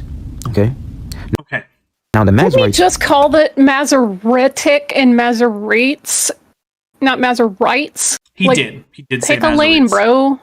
Was what? The Masoretes was a group of Jewish scribes or scholars who worked between the 6th and 10th century CE, okay, based primarily in early medieval Palestine in the cities of Tiberias and Jerusalem, okay. And with the Masoretes, they came up with something called Masoretic vowel points. All right. He just It said says that. right here, the Yeah, I don't know Which why point? we're going over this. It's like, yeah, good point. Yep. Masoretes devised the vowel That's a thing notation in system history. for Hebrew that is still widely used, as well as the trump symbol used in castellation, okay. Cantillation. Rights mentioned. Yeah, Oh my god, cancellation. yeah, that sounds like something entirely different. My Unfinished Journey for $5 says, I am pedantically entertained by the irony of pronunciation being mispronounced. Yeah. So cantillation, by the way, is the way that you chant something. Chant and cantillation have a root word in cant. And so Or trope. That's an easier word. yeah. And so basically, if you listen to people reciting Hebrew scriptures in a liturgical setting, it is chanted. The idea of just kind of plain speaking scriptures is not actually all that common. Like, the reason that both Gregorian and Byzantine chants were invented was to systematize Christian chanting of the same types of texts, because that's how you do scripture reading, typically in liturgical settings. Same thing happens in Islam. In a actual liturgical setting, the texts from the Quran are almost never just spoken out loud outside of the little sermon that occurs during the Friday services. Otherwise, it's just chanted. The prayers are chanted. Chanting is more or less ubiquitous throughout many religions. Judaism is one of them. Now, if your experience with Christianity is primarily Protestantism, then you will not think of it as all that common in Christianity. But Protestantism is basically the only form of Christianity where chanting is not common. So, And it's a great way to get people to remember long strings of text when you sing it. yeah, set it to music. Just saying. Easy. Because, maybe easier. people can't read, but you can definitely remember melodies. Yep. And so these cantillation marks are just that. They tell you basically how to sing this text when you're chanting it in a liturgical setting. Listen, guys. Well, like a heathen, like an absolute satanic heathen. Right. I have my biblical studies software just set automatically to strip those cantillation marks out. Oh no. Oh, I do too. I can't read it with the cantillation marks. It's too messy.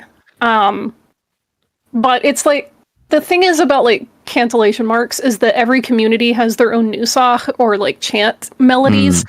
And so as long as you know what those melodies are, the cantillation marks will tell you like how to do it. But everyone uses the same markings, they just don't use the same melodies. So it's like, yeah, they're not. They're you still have to already know the physically, melodies. yeah, you have to physically listen to somebody to get this. It's still like orally transmitted. Yeah, they're not So, as unambiguous as like Western musical notation, where every Western note is, Western like, music notation, yeah, explicitly exactly. marked. Yeah, they're not that. In fact, most musical notation systems up until very recently were not nearly as detailed as that. Came up with a vowel system for in the But that's the thing; they didn't come up with a vowel system. They came up with a vowel notation system, and those are different things, right? Yeah. For instance, if you look at many languages today, do not have an official writing system. And if you try to transcribe them, you have to come up with a transcription system, or you just have to use the International Phonetic Alphabet. That doesn't mean that those languages don't have vowels. They do. In fact, whole papers are written very frequently about exactly what vowels a language really should be said to have, because it's not easy to tell. Vandalian 1990 for $5 says, after being down for 36 hours, my internet is finally working again. Here's some money to celebrate with a Godzilla. Well, thank you very much. I'm glad your internet's back, because that sounds like it would Nice. sucks. 36 hours. I can't would imagine. have been torture for me. And then you little rascal for 200 Argentinian pesos says, like a heathen, shining for the first Like time. a heathen, sinning for the very Singing. first Yeah, you got time. it. Like a heathen. You have to sing it. No, you sing it. That's why you're here. Yes. You're the one with the music degree. Doesn't mean I'm a vocalist. You're still better at I it play than I am. percussion. So? I can hit stuff. That's what my language. piece of paper Basically, says. They called it, they believe Spent it a lot of would be money for easier that piece of paper. to pronounce words. Okay? And that's where you get this right here. The Nakud, or also known as Masoretic vowel points. This is what the Masoretes came up with. Right? Yep.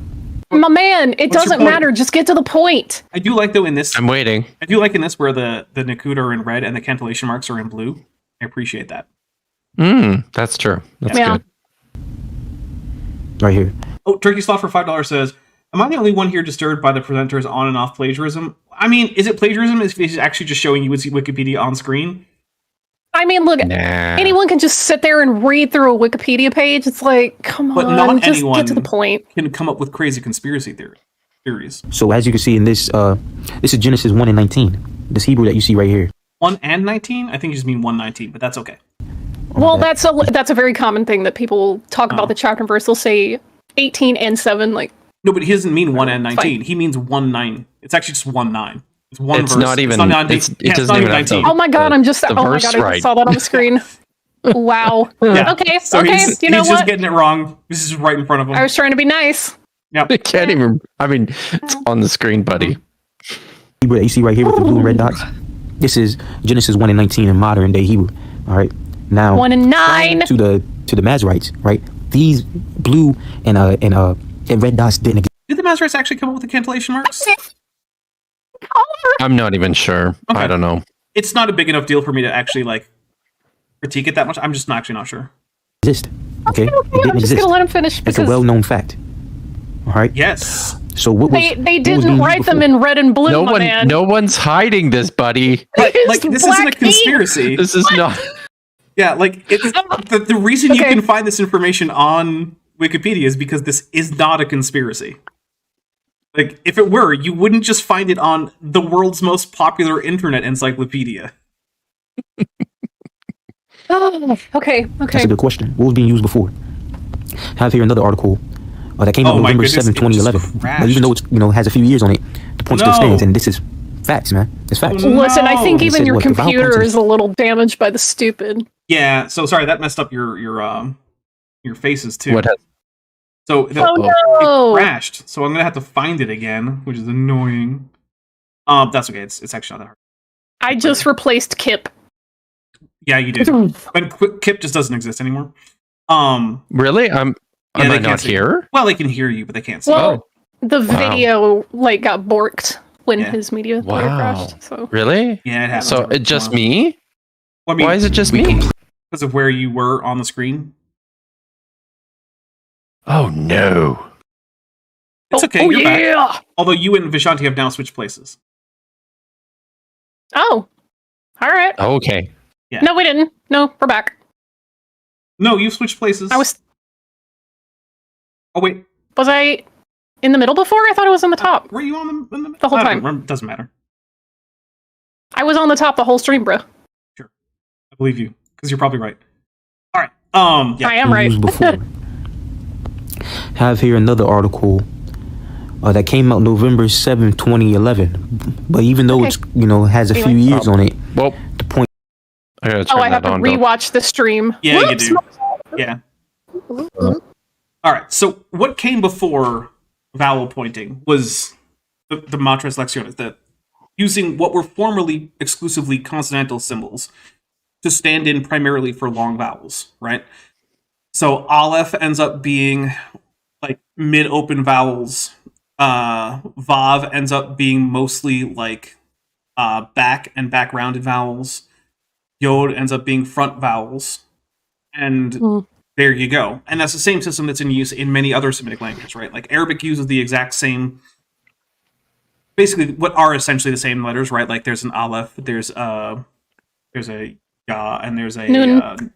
well, no, they don't use, they use a wow, not noon. Oh, I was just picking letters. I wasn't picking vowel. Oh, yeah, no, yeah, those are the ones that Arabic uses.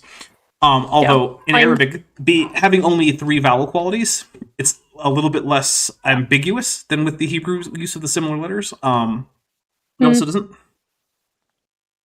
matter. But yeah, so so this is a thing that is a long-standing practice. In fact, going back to your work in the Second Temple text, I'm pretty sure that by then Machos Lectiones had long been established as a typical use for those letters, right?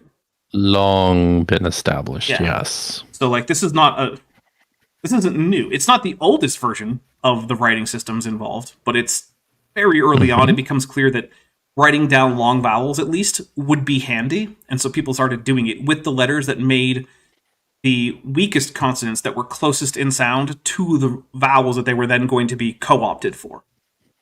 So, like the Vav, at the time that the Machos Lectiones were created, was still making a W sound, which is what that cognate letter in Arabic also is still saying is a W. That's why it's wow instead of Vav. And so that's why it ends up standing for like oo and o sounds, because it's already kind of making a similar sound, because the W sound is already a semi-vowel or a glide. It's already close to being a vowel of that kind. Yeah, and I mean, there are still quite a few Jewish communities that are still pronouncing Vav as the vowel. Okay. So I personally prefer it. It just sounds a little more like melodic and sounds a little closer to Arabic to me, and I like that sound. But, you know, hey, whatever floats your boat. I don't have a stated preference as to how Hebrew should be pronounced, because I feel like, 1, I don't have a doc in the race, and 2, who would care anyway? Yeah, you don't even go here. No. Yeah, I mean, yeah, I don't know. He still stands, and this is facts, man. It's facts. Yeah? And Yes. it says what? The vowel points in Hebrew were added. Oh, he's speaking and who were slowly they added because by? They were added by the Masoretes. We just read about it. Oh no, they were added by the Masoretes. It says right here, the Oh no! vowels, or as the system is now called Masora, from I put him on ×2. Masora, which means tradition. But I find it to be ironic because He was already on ×1.5. Can you imagine listening to this guy in real time? Be like they call this the Masora or Masoretic vowel points, and it means tradition, but yet they didn't keep the traditions of our forefathers. Okay, I'm going to take a drink, because that's one of the stupidest things. They didn't keep the traditions of the forefathers. Okay. What did he say? He said that in adding the Nikud, the Masoretes were not keeping the tradition of the forefathers, which apparently to not That have is exactly vowels, the opposite. Yeah, it's exactly the opposite. It totally is. It was this was a conservative Right. tactic. The point is to keep the pronunciation as it is, as it Yeah. had been passed down, so that in the future, if people started to have trouble with the transmission of this orally, there would be a written text to fall back on. And the reason that they designed the Nikud to be such tiny little marks was so that you could go through a previously unpointed text and manually add the points Just for add pronunciation them. purposes. Yep. So, and the same thing also, like I said, it's the same thing with the vowel system that's optional in Arabic. It was designed so you could go through a previously unpointed text and add vowel points without disrupting the actual core of the text. It's specifically to keep with those traditions. The thing is that this guy is making up a pretend tradition in which Hebrew has like a baby's town vowel system that he doesn't even think involves vowels, because he clearly doesn't know what a vowel is. And then saying, well, they invented these new vowels, which is fundamentally the opposite of what happened. I know this is probably going to throw this guy off completely, but he can get pissed off about vowel pointings all he wants. Because if he opens up a Torah scroll, they're not there. He ain't gonna find them. Mm-mm. Yep. Yeah, that They could only exist in like trope reference books and printed editions of the Torah and the Chumash and the Tanakh, whatever. Yeah, if I reach over the vowel and grab pointings my, aren't physically in a Torah scroll. If I reach over and grab my like printed Hebrew Tanakh, it's gonna have the vowel marks in it. But yeah, you open up a Torah scroll, it's not a Torah scroll. Yeah, it's not gonna be anywhere. Yep. They're not gonna be anywhere. Cognitive Which, yes, that is... Vowels were created by nobody printing asked, to sell more printing blocks. Kind of right. But yeah, it's like, well, if the cantillation marks aren't in the Torah scroll, how do you know? Yeah, memorize it! Yeah. So the thing is, when you're reading the Torah, you're only reading it in a kind of a way, right? You've already memorized whatever it is you're about to read by going over it over and over again, not necessarily on the Torah scroll, but in a printed version where you have cantillation marks, where you have vowel marks. And then when it's actually, the day, what you're really using is you're using this core consonantal text as like a memory aid so that you remember what's coming up. But in order to get it all memorized, you're using the printed edition, especially since, like, look, those Torah scrolls are expensive and time consuming to produce. You're not sitting there like on your off time with them open, studying them directly. That's a really bad use of the Torah scrolls just from an economic standpoint. Yeah, and it's like there's only a certain number of melodies that you choose from to read a certain excerpt of Torah, and there's people standing there with you with little reference copies. So if you mispronounce a word or if you miss something, they'll just let you know. Yep. It's not like you're just winging it by yourself up there. Yeah. So all right, here we go. I just find it to be ironic. But nevertheless, it says Masor means tradition, and Masar means to hand down. It says the rabbis who... specifically because that's what the Masoretes were doing. They were trying to preserve that tradition. Who used themselves with the Masor were called Masoretes. They were also the inventors of the Masorete points, which are supposed to give vowelless words of the scriptures their true pronunciation. Thank you, Captain Obvious! It's because the text did not encode an unambiguous vowel system. Hey, Kip, did you know that you're called Canadians because you're from Canada? And, Canada's the place where Canadians live, so that's why we call you Canadians? I've heard that. Do you know what Canada means? This is fun. What does it mean? Land of murderous bird? Maybe that's what it means now. But it's, I believe it's Iroquois. And it literally means... that place over there, because the European settlers who first encountered the Iroquois, I think it was the Iroquois. I probably have that wrong, but it was one of the native tribal groups in the Quebec, Ontario region. And when they encountered them and the people took them back to their village, they asked. They were asking, what is the name of your place or this place, and the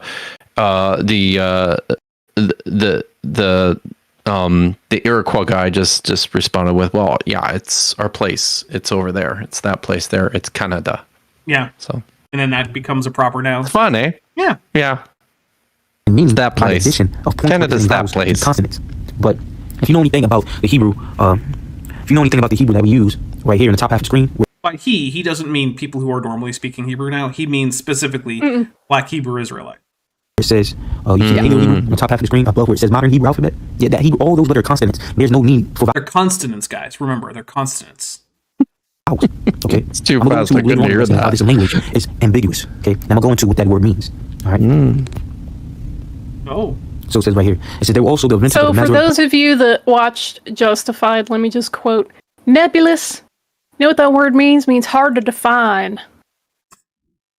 Which was supposed to give the vowelless words in the scripture the true pronunciation and meaning. It really means cloudy, but that's okay. And meaning by the addition of points representing vowels to consonants. It says this was the invention of the rabbis of the school of Tiberias in the 9th century CE/AD. So this is when this came about. It says by doing this, they attached their understanding of the words and names in their text of the Hebrew Bible. But where do you think they got that? Do you think they made it up on the spot? And then somehow they got the rest of the Jews to buy into this? Like I'm trying to even imagine what that looks like. Yeah, imagine if someone... So imagine this, right? You're in a synagogue, and you've just finished whatever liturgy that you were doing that day, and you've been reading from your Torah scroll the same way that you've been reading from it, that you heard your grandfather reading from it, and that he heard his grandfather reading from it. And then someone comes in, he's like, hey guys, brand new vowels, check this out. And he comes with a whole new vowel system that does not actually resemble the vocalization that you've been using. I want you to imagine what kind of reception you would give that person. Like what kind of chaos does that create? It would be projected out of hand. One of the important things. Oh my God, yes. So one of the important things that the pronunciation of the words do is they help to inform the Hebrew reader, the Hebrew speaker, about the specific conjugation of certain verbs. Mm-hmm. And if they were just assigning this stuff arbitrarily, This just never would have even worked. Yeah, that's the thing is the differences between different grammatical forms and different words can be distinguished only with the addition of the Nikud. And Yes. the version of Hebrew Yeah. that Black Hebrew Israelites use is vastly deficient in terms of both grammar and word count for this reason. I Right? can't imagine.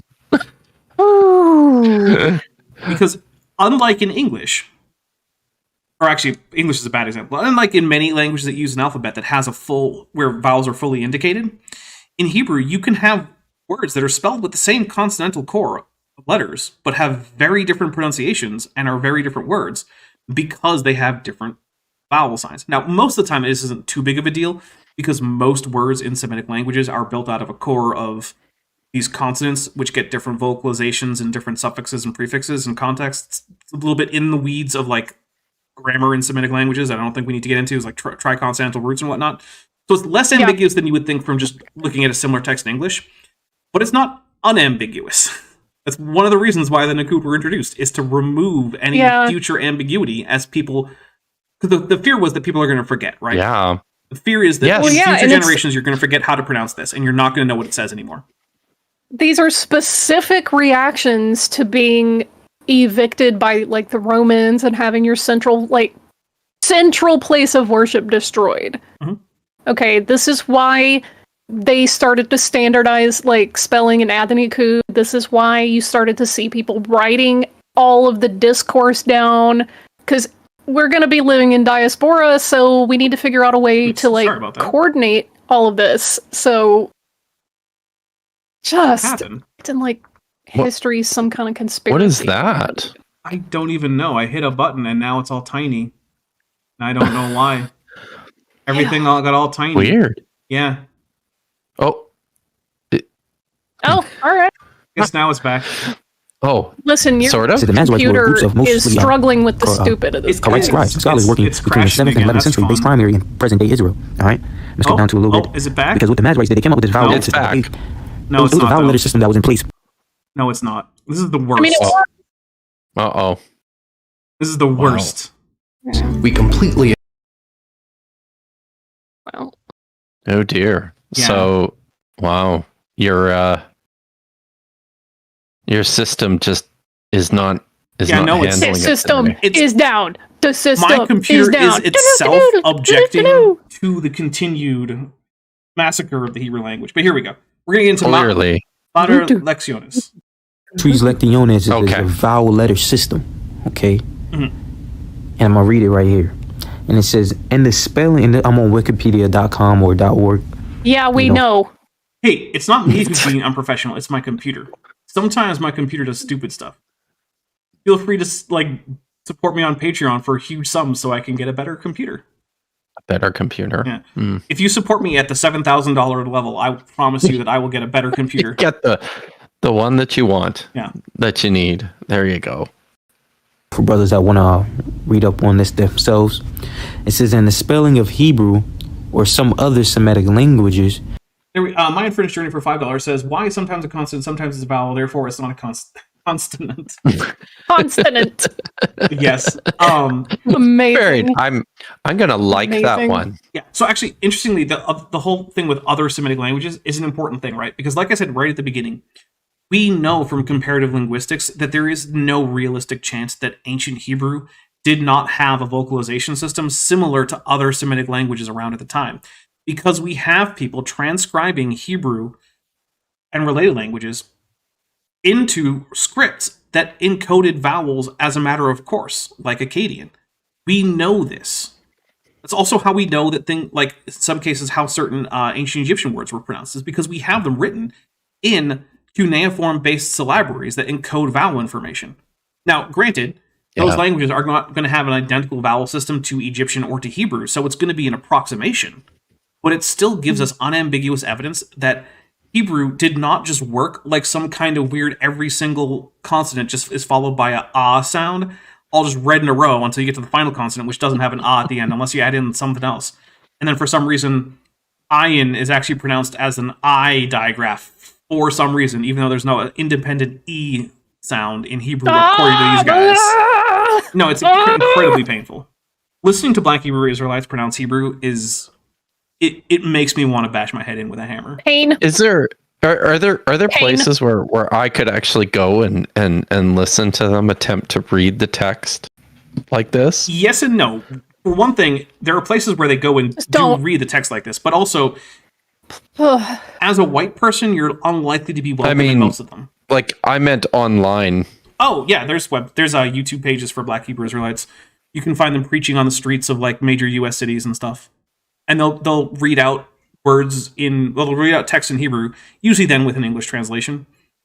And you can go find it. It's something. I'll tell you that it is something.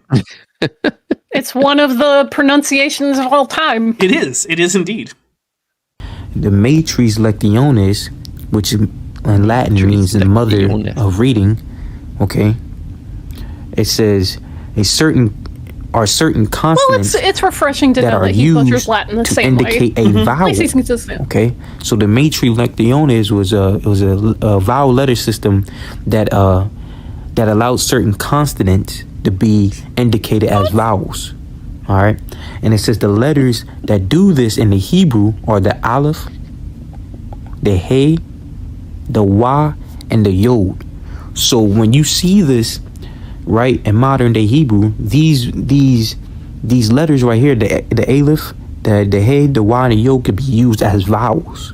But the problem is, pick a lane. It's either Aleph or Aleph. He's not going to pick a lane. One. It's not going to happen.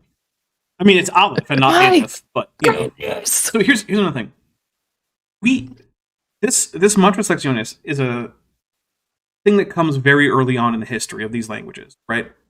Mm-hmm. Long before the adoption of like an Aramaic script by Hebrew speakers after the exile, this is already in place, and we can tell because by and large, the spellings of the same word switching between these different scripts doesn't really change. You just swap out the letters one for one for the most part. And many of the same letters or same words that even in modern Hebrew contain one of these letters as standing in for a vowel are spelled like that with that letter for a vowel all the way back into our, like potsherds and whatnot. When we find like some soldier's shopping list etched into a potsherd, that it was like, oh guys, when you go back to town to get the garrison more supplies, we need like 2 pounds more beef, dried beef, go get it. Like the Matres Lectiones are already there. It's almost impossible to go so far back as to find a stratum of Hebrew where these are not being used without just going back to before Hebrew became a separate language from other languages. Dapper, the only mantras I care about are the honored ones. Well, I mean, fair enough. It's both a blessing and a curse that those weird cat people that they had hanging out with them weren't better described. Blessing and a curse, because part of me is like, well, what's actually going on there? But another part of me is like, oh, maybe I don't need to know that. That's Dark Law Dragon, who's been around for 20 months since at the Tetrapod level, says Godzilla, Mothra, King Ghidorah with an AIG as a bag of dicks. We will take a drink because that is all the drink triggers all rolled into one. Now I'm gonna show a quick example of how the Matres Lectiones worked. Okay. I'm not really gonna get on too hard for saying Matres because, man, bad pronunciation of Latin is ubiquitous. So like, whatever.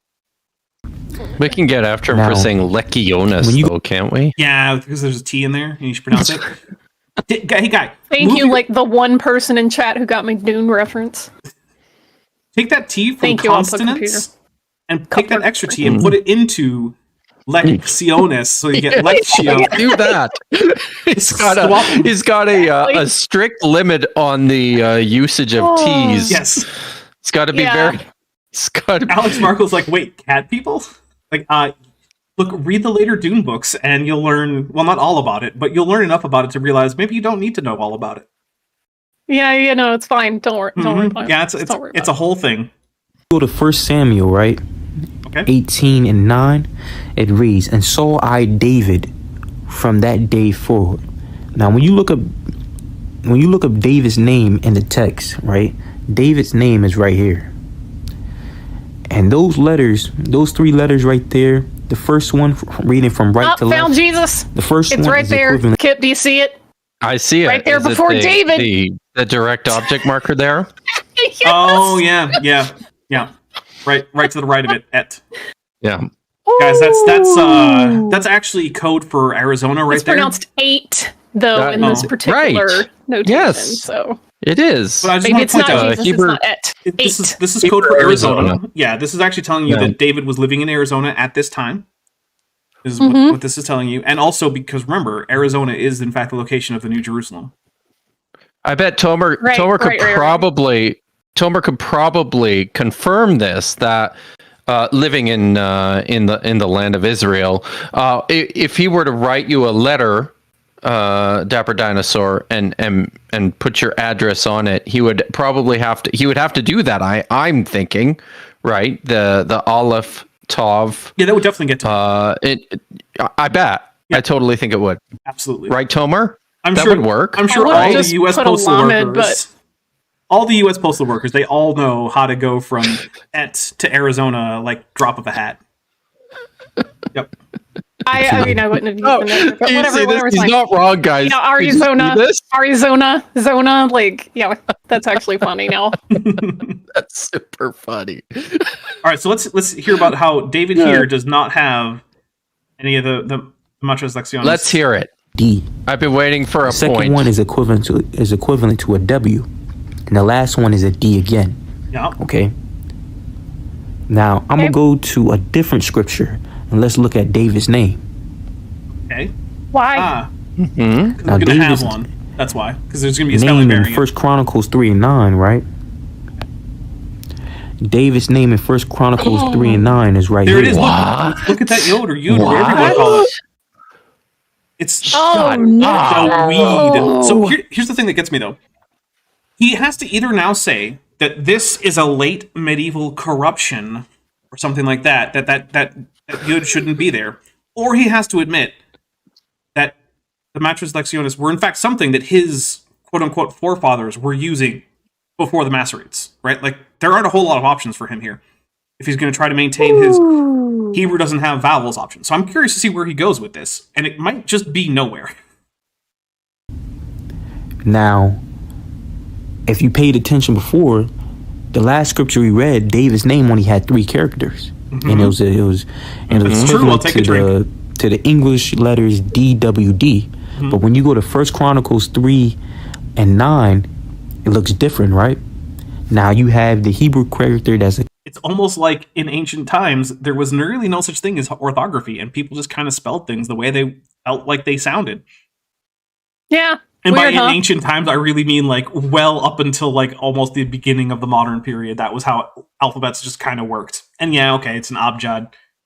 I'm going to use those words interchangeably for the most part, so I don't have to explain what an abjad is every time. equivalent to Oh, like it. Now there's me. a D reading from right to left. So you have D, you still have that same W, but right after the W, you see a different character, and it kind of looks like a comma or a hyphen, right? Not how I describe it, but sure, whatever. Now that's a character what so-called Jewish people will call a Drink for casual bigotry once again. The I'll so-called. let you gotta. Mm-hmm. yod, okay? We'll call a yod, and then after that, you'll see the D again. Is that like the so-called Messiah? Yeah. Basically, so one of the things is, one of the theological points that's common in Black Hebrew Israelites, which I want to say, like all religion, I'm pouring my my next monster in here. Like all religions, Black Hebrew Israelism is diverse, and not all of them have this opinion, right? The common opinion within the many Black Hebrew Israelite communities is that modern Jews are actually some kind of hybrid people who do not have direct continuity to the actual people talked about in the Hebrew texts, right? Like the ancient Israelites and ancient Hebrews. They do not actually share continuity. It's very with those people. common to accuse Jews of being Khazarians. Mhm. So I really don't want to go Although, into this bull crap ironically, right now. Even if Pisses that me off too much. even if that conspiracy theory were true, if they actually converted to Judaism, then they were added into Jewishness, and And now they're Jews. Jews. Yeah, right. yeah, they're Jews. Because the thing is, if you convert to Judaism, congrats, you're now a Jew. Now, do you have Yes. the ancestry going back to the Bible times in these people? Yeah, probably not. But that's okay, because that's not the only thing that defines you as a Jew. You've converted. You've been And it's like, added look, to the tribe. if you convert and you're ethnically like indigenous, you're an indigenous Jew. You are now ethnically Jewish, okay? And I don't care if that doesn't make sense to people who aren't in our community. That's how it works. So a Jew is a Jew. I don't care if you don't like it. Doesn't matter what language you speak. Doesn't matter where your ancestors are from. So even if the Kazarite conspiracy were true, which is not, which is basically that just... Which is definitely not. Yeah. Because, by the way, it's basically just a hypothetical ancestry tale for primarily Ashkenazi Jews. It's like, oh, maybe they were Kazarites who converted to Judaism, and therefore they're not real Jews. Well, first of all, they're not that. But second, if they were, they would That's still not be what real that happened, Jews. yeah. So, Yeah, it's exactly. double That's wrong. kind of how conversion works. Yeah, right? Like, well, you're not a real Muslim. You just said your Shahada one day. It's like, yeah, that's how that works. Right. Yeah. You did the thing that it takes to become one, so now you are one. Pillowpunk, half dog, half canine for $5 says, languages don't change, Dapper. That's why we're all speaking Proto-Indo-European. Of course. Ooh, Exactly. Oh, man. yes. Yep. Right? Now, the Y next to the Yod, right, will make a V sound, okay? So when you In many pronunciations of Hebrew, yeah. Vince O'Connor, with their 10th super chat on a YouTube stream, says, I'm just starting to learn Hebrew, and this dude is hurting my brain. Yeah, if Wait you a open minute. up the first couple chapters of any Hebrew grammar, this is going to be hurting you. Yes. Yeah, this is pain. Did I hear that correctly? Does he think that when the Yod follows the Vav, that it turns the sound to V, like the No, V I don't think so. sound? I think he's just saying Okay. that that's just how No. that letter is being pronounced. All right. So they Like when I see that notation, all I'm seeing is, hey, we just want to make sure you get this E sound right. Yeah. David. Very important. Yeah, We're it's just clarifying. it's not David. It's not Yes, but David. what does he think? But what does he think it's doing, Well, Vishanti? let's find out. when you say David's name all together, that's why you hear like some Jewish people pronounce David's name Dawid or Davad. Okay, No, I've never heard anyone say Davad. Davad. Who pronounces it Davad? I've never heard anyone say that. I'm going to take a drink for Davad. Davad. Daweed, I'll accept. David, I'll accept, Yeah. but Yeah. not Davad. David and David are both common. because that's what this does. Just ignore the dots and dashes. We just dealing with the characters. Okay, we dealing with the matrices like Dion is. Okay, that's fair. It's fair if you want to talk about that specifically to ignore the Nakud because they wouldn't have been there originally. Yep.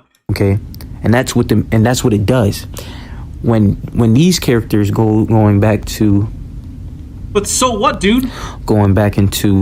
the vowels. Evad! Whenever you see the Oh, I'm never gonna the let that aleph, go. the hey, the y or the yod. Whenever Oh, you see these Dapper, do you know about characters Evad?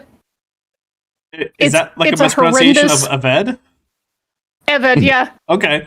Yeah, somebody said it was Evad Oh, instead goodness. of Eved or Ebed or Ebed. Or That was whatever. from It's just like- yeah. that was from Reed Uberman, I think, right? On my stream. Yeah. Okay. That is I think not how that I works. think I broke Tomer's brain with that stream. Yeah. I think I Yeah. did. Now, here's I a was fun there. thing. A Black Hebrew Israelite would almost certainly pronounce that word Ibad. So that might break your brain a little bit more. to certain letters or certain consonants, it changes it. Okay, it changes it. But I do also want to point out that Black Hebrew Israelites are not the same thing as Black Jewish people.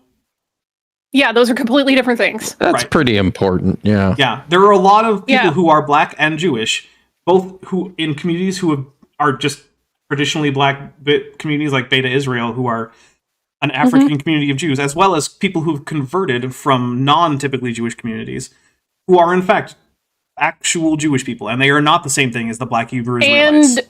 And Jews who are black that have been Jews for many, many, many, many generations. Yes, that's Those true. are also a thing. Right. Yeah, There's- not all black Jews are converts. Don't you be getting up in that grill because you might get punched one day. I, so yeah, I don't do that. didn't even say that. Although Not you. Oh, Not okay. you. Specifically, Dapper. It's the general you. Fair enough. So yeah, I do want to point that out because I have heard people be confused by that and think that Black Hebrew Israelites are just people who are black and Jewish. Black Hebrew Israelites are black. They're not Jewish. And there are other people who are black and who are Jewish. Those are, Correct. it's confusing names, but yeah, there's a Black Hebrew Israelites are specifically, actually, they're typically Christians. They usually accept Jesus as the Hebrew Messiah or the Jewish Messiah. Which is why they're out on street corners preaching, and that's one of the big tells that they're not actually Jewish, because we don't stand on street corners and preach. We're not trying to convert anybody. Now, I do believe there are some who are not big on Jesus being the Messiah, but I'm not positive about that. But then again, there's no Pope of Black Hebrew Israelism who can like be the guy who's like, no, this is proper Black Hebrew Israelism or something, right? It's just a collection of different related groups that grew out of each other, some of which are more or less bigoted, some of which are more or less similar to actual Judaism in terms of, religion. I've also heard of instances where people who are Black Hebrew Israelites expressed interest in just converting to actual Judaism and have even done so. So, anyway. Right. And that's and that's what the Matrix Lectionis do. Okay, that's what it does.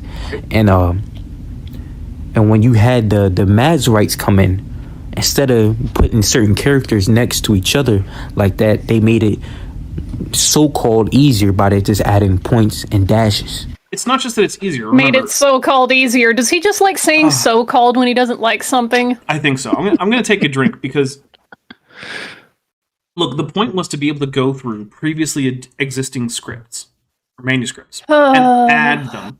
If you can't realistically go through a pre-existing text and add whole new consonantal characters to be a mater lectionis, right? Like if I wanted to take in a hand-scribed copy of, say, I don't know, First Kings or something, right? And I want to add that yod into Dawid to make it Dawid very explicitly. How would I do that?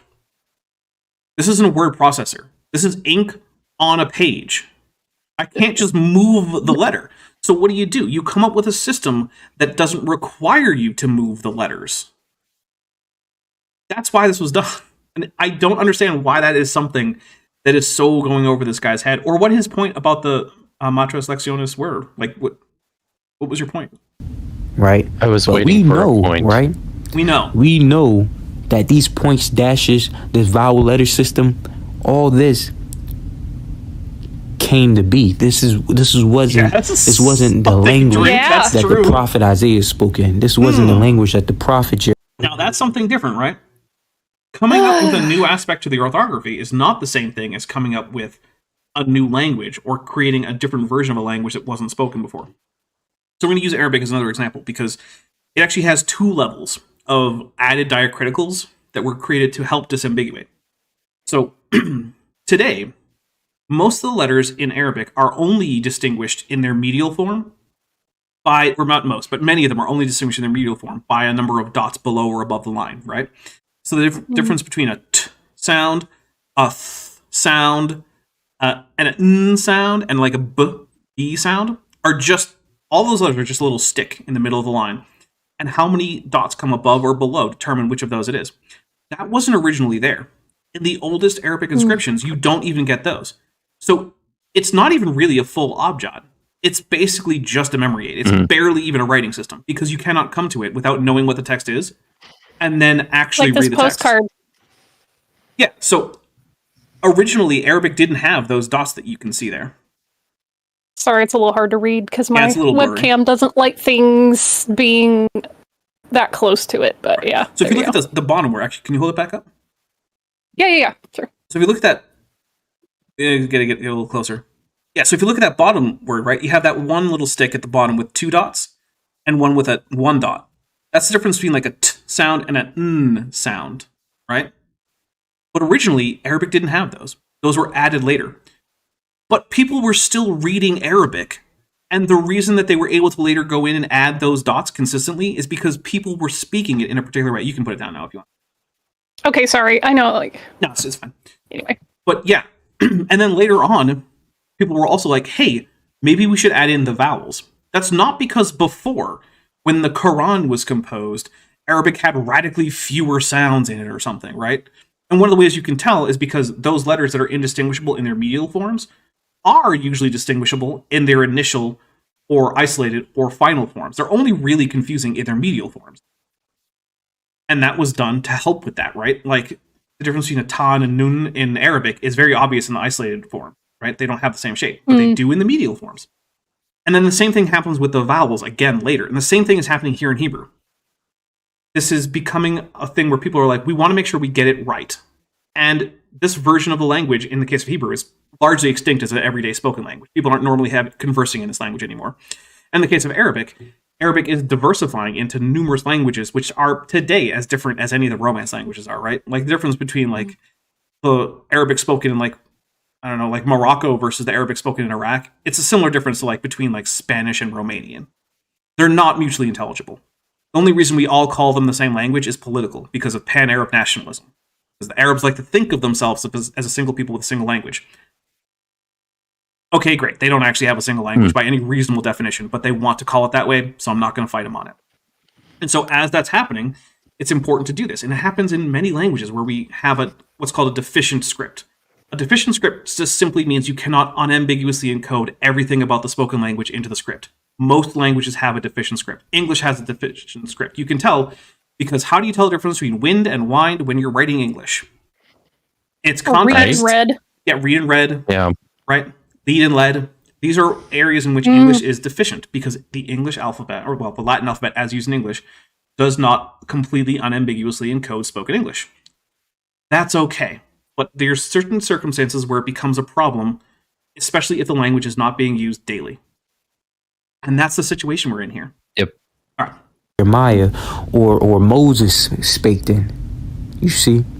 I don't, but we're going to close it with spake. That's not how Moses spaked. It's like, bro, if you were gonna use spake, just use spake. Don't use spaked. It's already past tense. Yeah. Oh. Although, you know what? That also reminds me. I hear a lot of people taking strong verbs in English and using the simple past form instead of the past participle when trying to do the pluperfect. Listen, it's been driving me insane, and I've been trying to not say stuff about it because I understand the ideas that the person's trying to communicate. But if you're trying to say that you looked at something in the past, please just don't go, I seen it. Yeah. I seen it the other day. No, you saw it. Please just use saw. I know that sounds pedantic, but oh my god, it drives me nuts. Or I'll see people say things like, so he had wrote it down. It's like, no, written. That's the passive participle. Remember, if you want pluperfect, it's to have passive participle, not simple past. That's only comes up in strong verbs in English. Weak verbs add ed. It's the same either way. Strong verbs are different. But that's just my little pet peeve from recent listening to people speak English. And yeah, I know technically there's no wrong way to do it if you're communicating successfully, and that is a weird pedantic prescriptivist thing, which is in fact wrong. You shouldn't be prescriptivist, but like I said, I'm not going to jump in someone's mentions about it because, again, I understand the ideas you're trying to communicate, and that's what language is for. It just is really difficult for me to process because I spent a very long and difficult journey making very good grades in English and English grammar. So this stuff like offends me on a personal level. Well, so I will say, if you want to go into a job where formal English is required, then it is very important that you learn the difference between the simple past form of a verb and the passive participle form of a verb. But that's not what we're doing here. We're about to wrap things up. So, Kip, what is coming up on your channel that people should be excited about? Many things. So, well, first of all, I've got a couple things going on that are not on my channel. In about an hour, I'm going to be on Godless Granny's channel, talking about the origins of the Torah, I believe, which is fun. Hey! And I like that you said origins, and then because it does not, in fact, have a single origin. Are you going to be getting some Friedman in there? Maybe a little documentary hypothesis? We'll see. I'm not entirely sure how this is going to go. I'll yeah, we'll see how it goes. I'll probably end up just sticking to a lot of the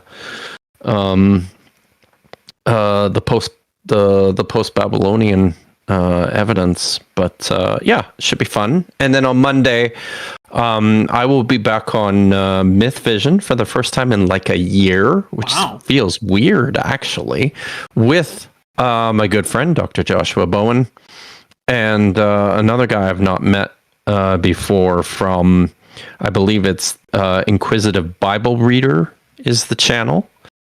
And Derek from Myth Vision has asked us to come on and talk about the viral YouTube documentary, Satan's Guide to the Bible. Oh yeah. So that'll be fun.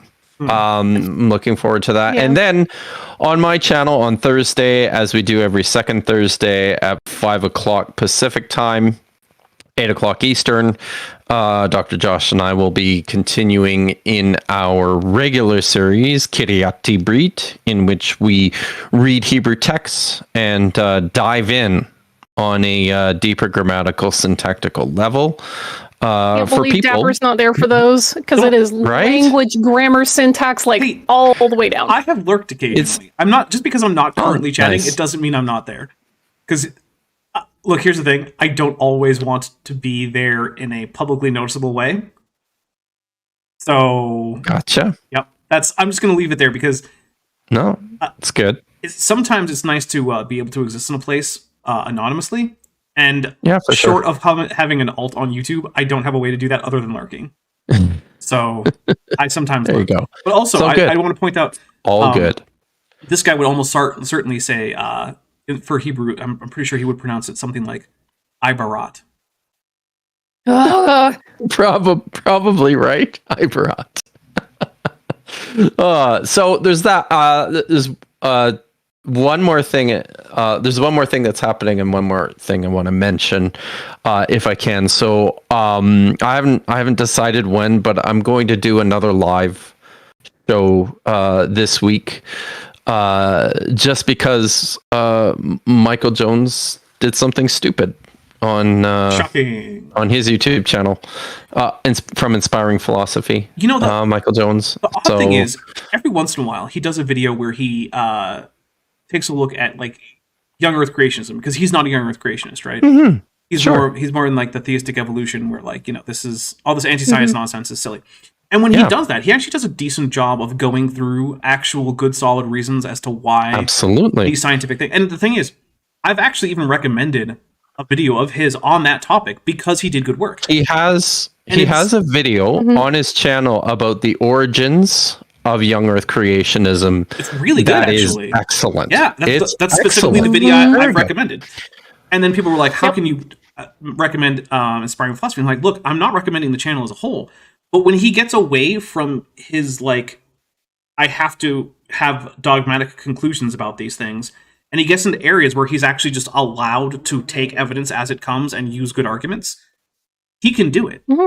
And it bugs me that it's not something he does consistently, because I love it when he does those videos because they're good. He's good at doing them.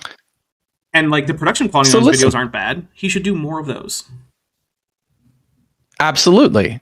Now, my big complaint with him pretty consistently is that he wants to make these really sophisticated arguments about the text quite often from the languages. The problem with that is that Inspiring Philosophy just doesn't know the languages. So as you can imagine, he's gonna make a lot of mistakes whenever he dives into this kind of stuff. And guys, I just can't let that stuff slide. If you're gonna go out there, is doing the Richard Carrier thing. If you're going to go out there and you're going to promote this idea on the basis of the language or this linguistic argument, and you're wrong, you better know it. You better know the language. You better know the language. So I'm going to do that at some point this week. And also, if I could just By the way, I put that draw attention. Origins of Young Earth Creationism that is linked in the description now. Nice. So, because Vadim Slomovsky-Radchenko had asked for it. It really is excellent. It's very good. He can do good really work good. when he wants to. Or when he allows himself to, is probably more accurate. Yeah. Yeah. So if he sticks to his lane, he's fine. When he gets into mine, oof. So there's that.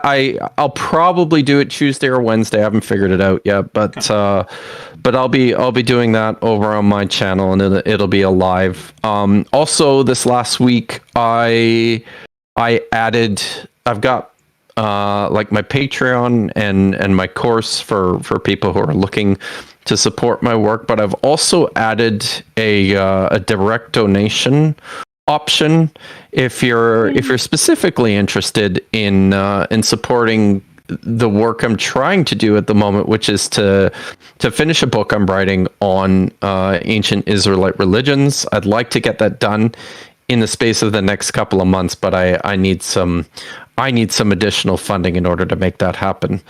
So yeah, I think you can find that.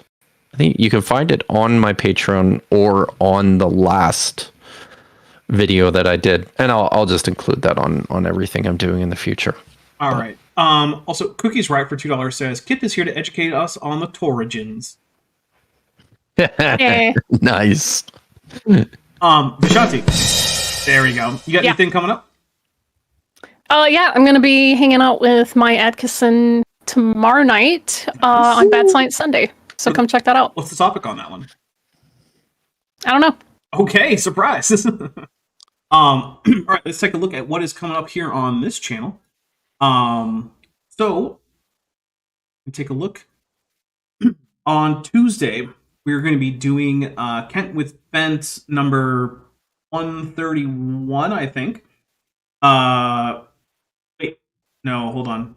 132. Yep, 132. Hoven 1, which is in fact take on the that classic early Next Generation episode, Angel 1, in which Commander Riker wears just the sluttiest outfit imaginable, and I put Kent Hoven's face right over Commander Riker's. Be slutty. Yeah, it's it's just like this. When I say a deep V, I mean it goes past his belly button V, and it's just exposing an entire pec just right there with all the chest hairs, because it's like the 80s and we're still really into chest hair. So yeah, that's the thumbnail for that one. It's the slutty you know what? Riker's titty is iconic. Fair enough. Let it hang out. So that's Kent with Bent on Tuesday. Then on Thursday, I am finally premiering the first of my Creepy Carl series, which is in fact a Halloween-themed series. Now you might be wondering, it's going to be... It's March. Why are we doing the Halloween stuff? And the reason is because... Yeah, but we all know you'll still be doing this in October, right? Well, the thing is, these videos were made in October, and if you have early access to my channel, you got to see them in October. So that's the reason that there's an entire I'm especially a fan of one of the specific designs you had going. This has 2 special avatars that alternate, specifically for Spooky Time Dapper. So there's a whole bunch of spooky stuff. There's added cobwebs, there's ghosts, there's moody lighting, spooky avatars, the whole works. Horror music in the background is in there. So a lot of fun, which means one of the designs is specifically, it's directly relevant to me. And I believe you requested it. And I implemented it. I did. And by request, Dapper really just means annoyed him until he gave in. Well, I mean, it took me like, what, an hour to implement? It wasn't actually that difficult to implement. Let's see. So that is... And then Saturday, we're going to continue on learning about Hebrew vowels. Or the ways in which one man can both say that Hebrew doesn't have vowels while also using vowels in his pronunciation of Hebrew. Because, again, this guy fundamentally does not understand what vowels are. Fundamentally. Yeah. No, does not understand. Also, Vadim Smolovsky wants Kent's face on Connery from Zardos. Complete with like the weird like V banana hammock thing going on. Yeah, the red outfit with the big slutty boots. Yeah. If I tell you what, if I can come up with a pun that works for Zardos, I will see what I can do. I will think up puns. Yes, good. Although I might just be turning literally everyone in the chat into like faces with all of this Kenthoven stuff. Not that there's anything wrong with being an ace, but you might not want that transformation in your life. I don't know. Anyway, guys, if you are interested, over on my Discord for supporters, we are going to be going over and doing Power Rangers Ninja Storm. Almost said the wrong one. So we'll be watching 4 episodes of that here in the next few minutes. And with that, though, stay safe out there. I will be adding Vishanti's wish list to the description as we close out. Sorry about that, Vishanti. But yeah, check that out. Okay, I know that you just forget about me. I'm not memorable. Yeah, actually, hold on. Before we get out of here, let's fix the avatars on here. There we go. I've now fixed the avatars so that they're only me and Kip. Because can I just say I am a little disappointed.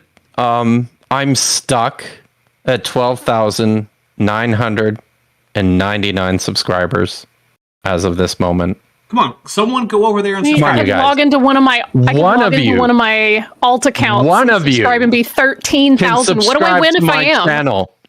No way to verify it's you. I'll do things with my eyebrows. Ooh.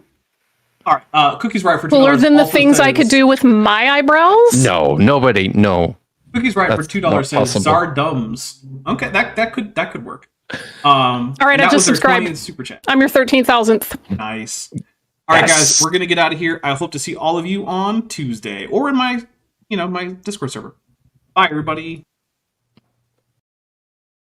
Hey, before you leave, I just want to take a second to thank my patrons and channel members, especially those pledging $20 or above. Ben Tovend, Felgavaga, Tapioca Weasel, Whispers, E2V, Strawberry Vein, Denny5252, Aileron Teller, Horseflesh, Ian Chen, Kelvin Brostick Van Manen, Landon Knoll, Mabbity Babbity, Monkey Day Them, Sphincter of Doom, and Volus. It's because of my channel members and patrons whom you're seeing on screen that this channel can stay afloat. Without you, it would all shut down. If you want to join the team, there's a link to join the channel below this video, and there's a link to join the Patreon in the description. On the Patreon, you can get a 10% discount for pledging annually, and either way, you get early access to virtually all of my scripted videos, often 3 to 5 months before they come out for the general public. Thanks for watching.